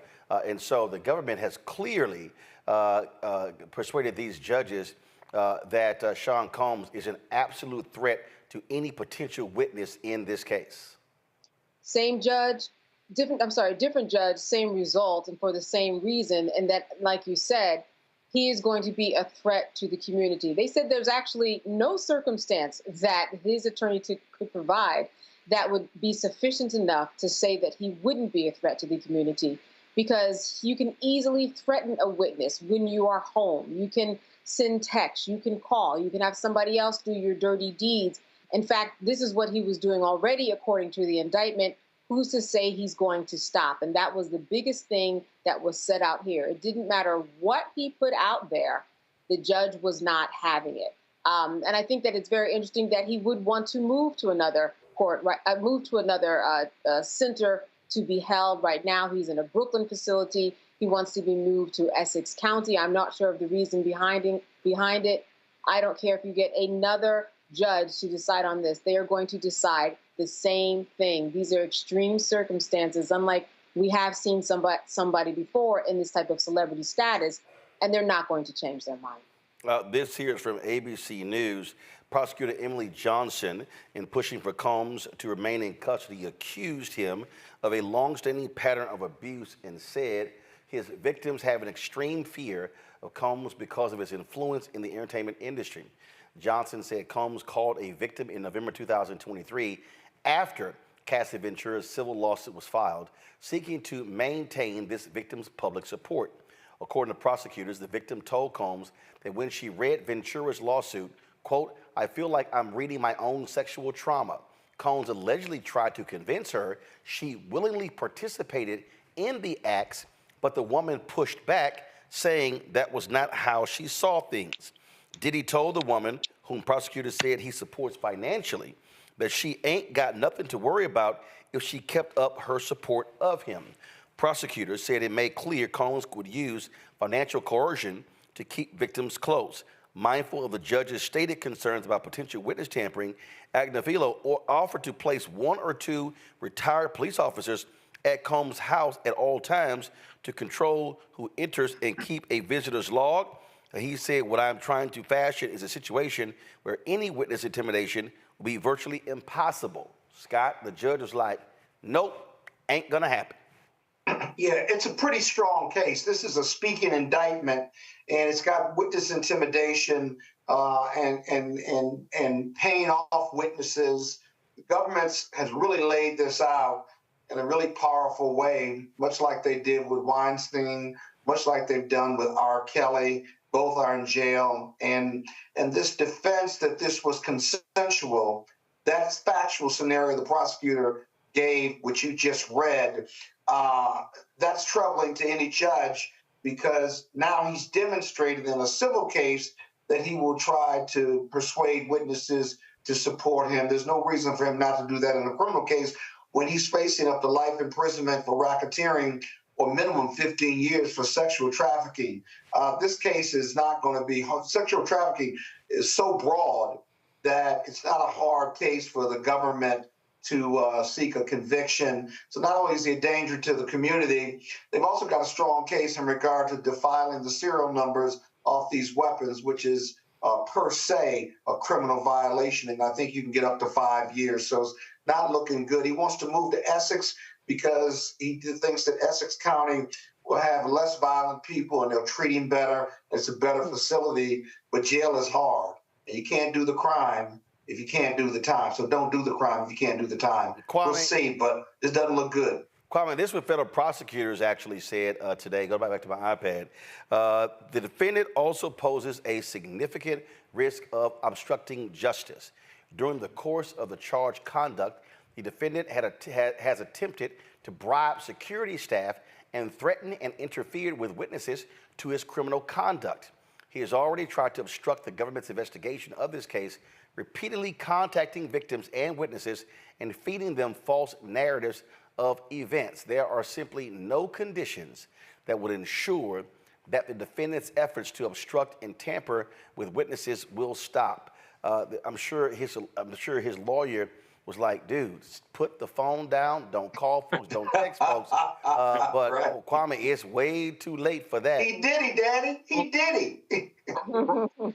Roland, I feel like we need to draw a hard line in the sand. And I want to try this case, for me personally, in the court of public opinion. I think it is time for black men to stand with women of color, to stand up for them. I know after I saw that video with Cassie, and I know that's not the charge directly being charged right now, but I saw that and I said the only thing that for me is justice in that chase is a reciprocal ass whooping for Puffy in the same way.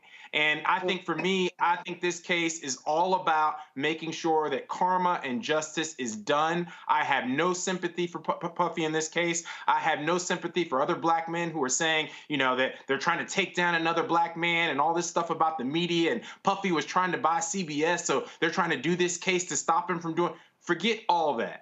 This is a case of domestic violence. It's a case of repeated violence against women, and I hate to see that, and I want to make sure that he suffers and that all justice is done. So no sympathy for me, no safe harbor for Puffy here, and I hope the full course of the law is taken care of and done on our behalf.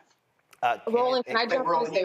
Candace, the prosecutors read a number of other text messages in court. First of all, that the previous woman I read, they actually have, that was recorded. They have recordings of that.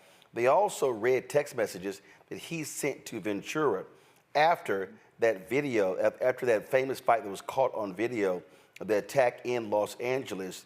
He said to her, give me 1 second, he said to her about calling the cops. Call me, the cops are here. I got 6 kids. You, please call. I'm surrounded. You're going to abandon me. I'm alone. She replied, I have a black eye and a fat lip. You are sick for thinking it's okay to do what you've done. I still have crazy bruising. They have that in text messages, and that's what the judge cited as saying, nah, he can't be let out. That's right. The digital footprint in this is so big. Between the phones and the computers, there's no way around it. We don't even know what's on the tapes yet, but we know it's enough that they were able to make this case and have this indictment be very solid to have him move to New York in order to turn himself in. Ultimately, he was arrested before that could happen. But I think what's very important also to remember is that when we look at all of these people who were saying that he tried to bribe them or that he tried to call them and say, hey, this isn't actually what happened. This is what happened according to you, and this is what you should believe, is that people are talking. Every witness who he tried to pay, every witness who he tried to coerce, every witness who he gave money to, they are making deals. They are already talking, and more will be coming. And that's the takeaway that I get when I look at all this evidence that the judge cited, that people are already out there and they're continuing to build their case. Day by day, they are adding. Hold on 1 second. Hold on. And they also, the prosecutors read in court a statement from another unnamed victim who said, you always want to show me that you have the power and you knock me around. I'm not a rag doll. I'm someone's child. Yeah, you know, Roland, as a former sex crimes prosecutor, let me say this, that sexual trafficking, sexual abuse, rape is all about power, right? The sex piece and the domination is the vehicle, but the root of all of this is power. And he fits that model as a mogul, controlling their lives with these videos and drugs and what have you. I mean, this shit was insane, man. In one part of in fact, the attorney tried to say that it was a toxic but loving relationship, and the judge said, the judge citing the video said, what does love have to do with that? Exactly. Because he had his security people and his housekeepers and body men. They had, in the indictment says they had to carry bags or satchels or fanny packs that had drugs in them of his choice, cocaine, amphetamines, you name it, so that at any point in time, his drug of choice or the people that he was having these freakouts with, that they would be readily available. And then they recovered those drugs, many of them, thousands of pills, a lot of pills, when they did the search for them. And let me just leave you with this. The only reason the police, when they're investigating, or the FBI, raid your house is because they think you're either going to get rid of evidence or you're not cooperating with their investigation.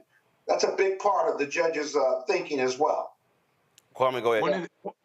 One of the unique pieces of data that I wanted to leave everybody with is that the Southern District of New York, the SDNY, the famous sovereign district, has a 95% conviction rate.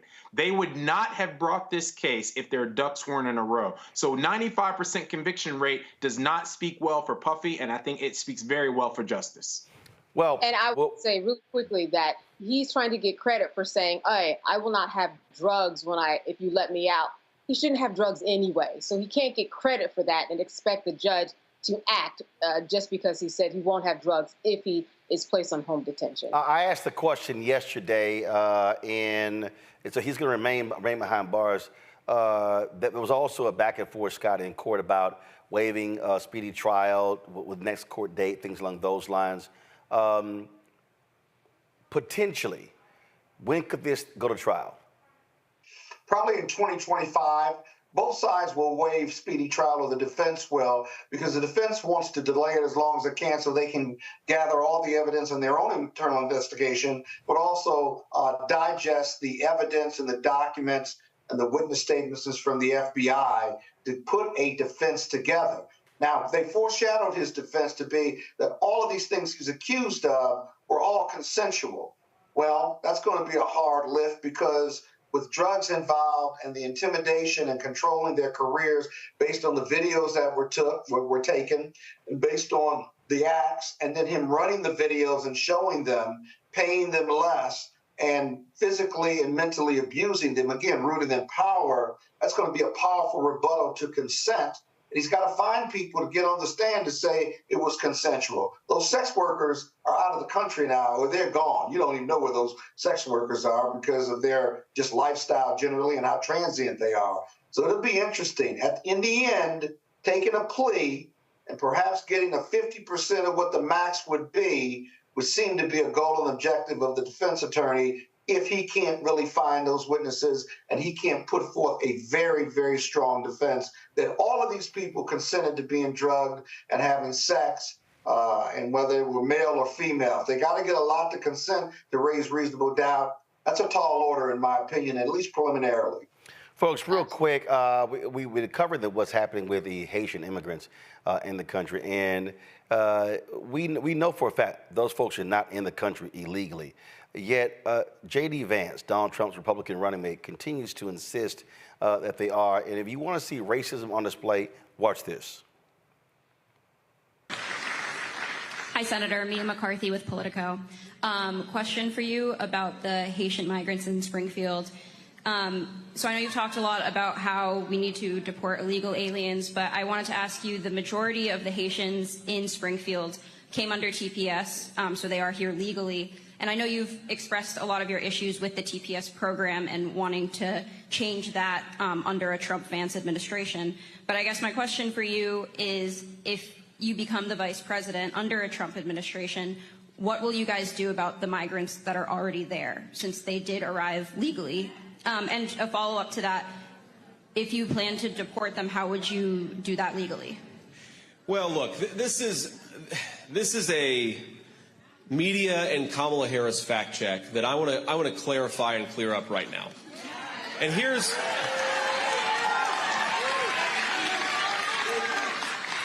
now, the media loves to say that the Haitian migrants, hundreds of thousands of them, by the way, 20,000 in Springfield, but hundreds of thousands of them all across our country, they are here legally.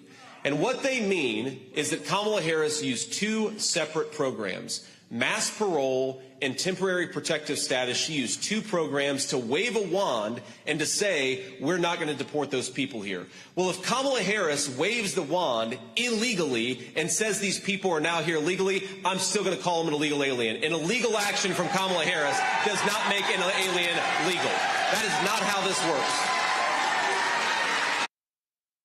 So he's lying. The reality is the action of the Biden administration wasn't illegal. They are here legally, and Senator J.D. Vance knows it, and he is pushing this racist trope to stoke white fear in Ohio and other places. Candace? All making it up as you go along. This is what we're seeing now.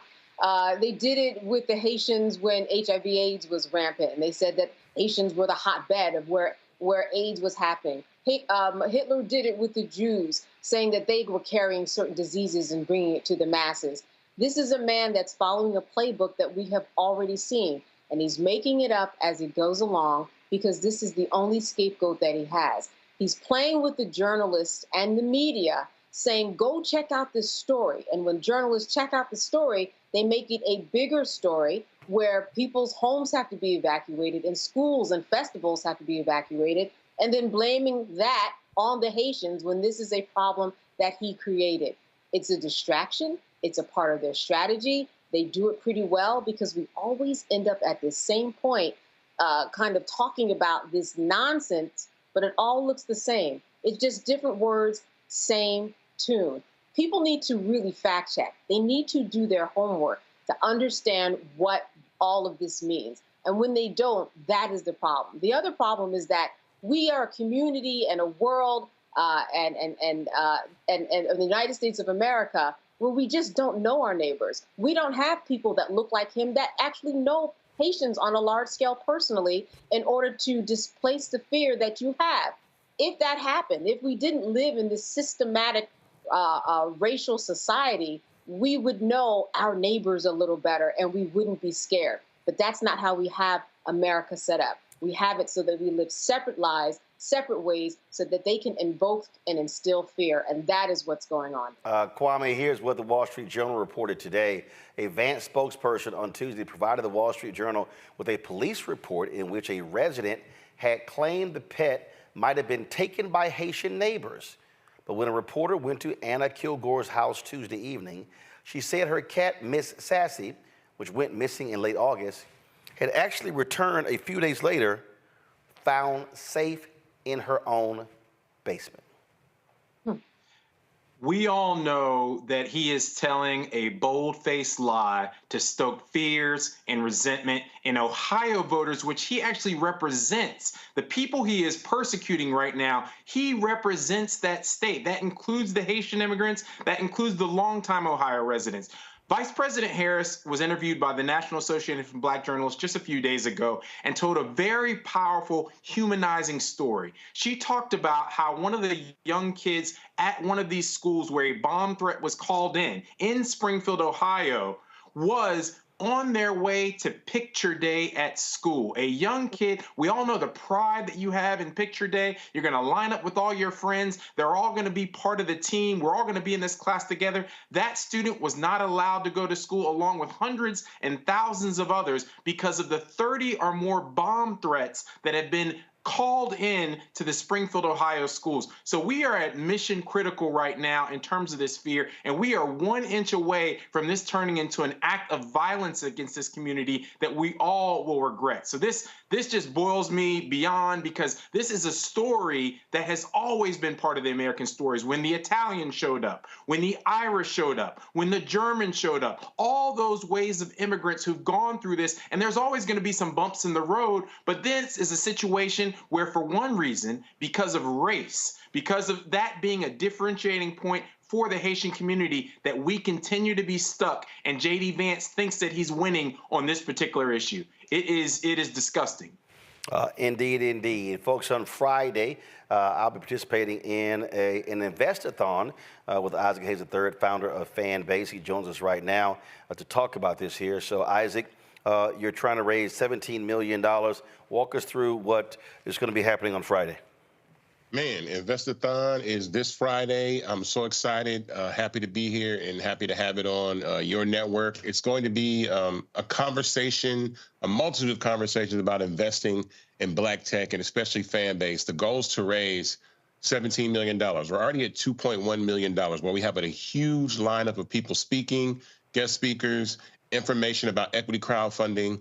Nothing like this has ever been done, but we need to collectively drive our economic power towards technology and owning social media platforms. And so Investathon is something that I came up with, and probably about a week ago, but it was really awesome to get all these people together. We got a couple new additions too. If you guys don't know, Milton Jones, the chairman of 100 Black Men of America, is going to be here on the Investathon, and also Dr. Lisa Nicole Herring of Propel. That's Apple and Southern Company's nonprofit for HBCU students, will also be speaking. So really, the goal is between now and Friday night at 10 o'clock to raise $15 million. That's 25,000 people right now investing $600. And so this is going to be streamed on a lot of networks. We're going to collectively put our economic power together so that we can finally, take control of the infrastructure and not necessarily just be the sauce to the system. You know what I mean? With the $17 million, if successfully raised, then what does that mean for Fanbase? Well, number one, it gives us a large runway to actually accomplish a lot of things that we want to do. Number one, marketing, expanding our marketing team, expanding our development team.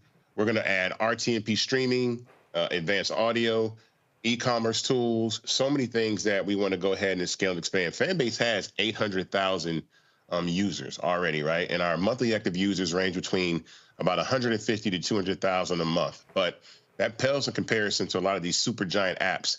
And what we need to do is have capital to be able to scale. This is no longer really a startup. This is a scale up.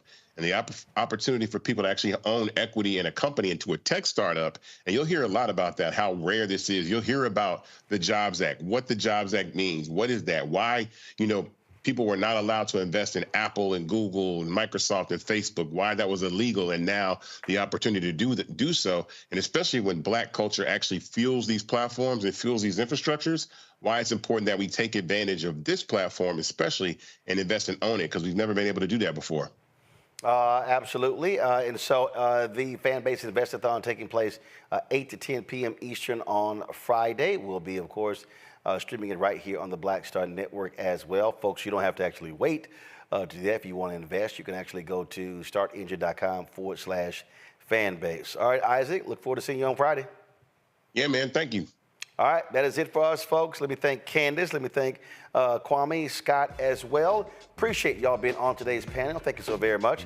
Folks, do not forget to support the work that we do. It is critically important because we are about speaking to the interests of African Americans, covering the stories that other people ignore, and again, providing platforms to folks who otherwise would not have an opportunity to be able to speak. And so we want you to support us.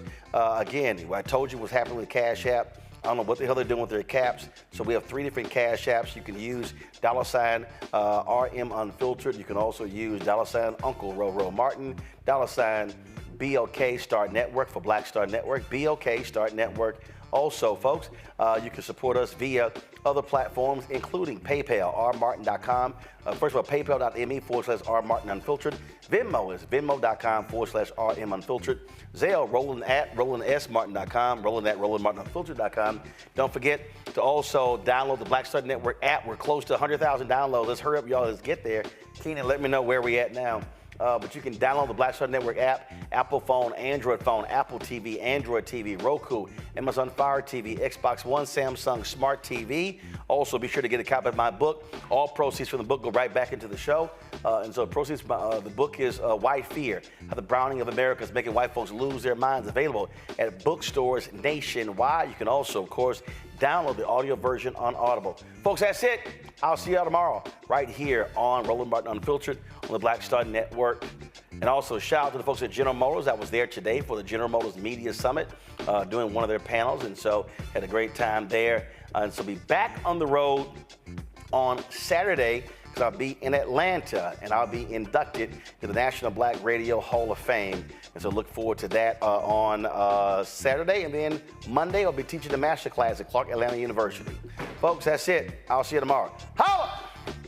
Black Star Network is here. Oh, no punch! I'm real revolutionary right now. Thank you for being the voice of Black America. All momentum we have now, we have to keep this going. The video looks phenomenal. See, this difference between Black Star Network and Black-owned media and something like CNN. You can't be Black-owned media and be scared. It's time to be smart. Bring your eyeballs home. You dig?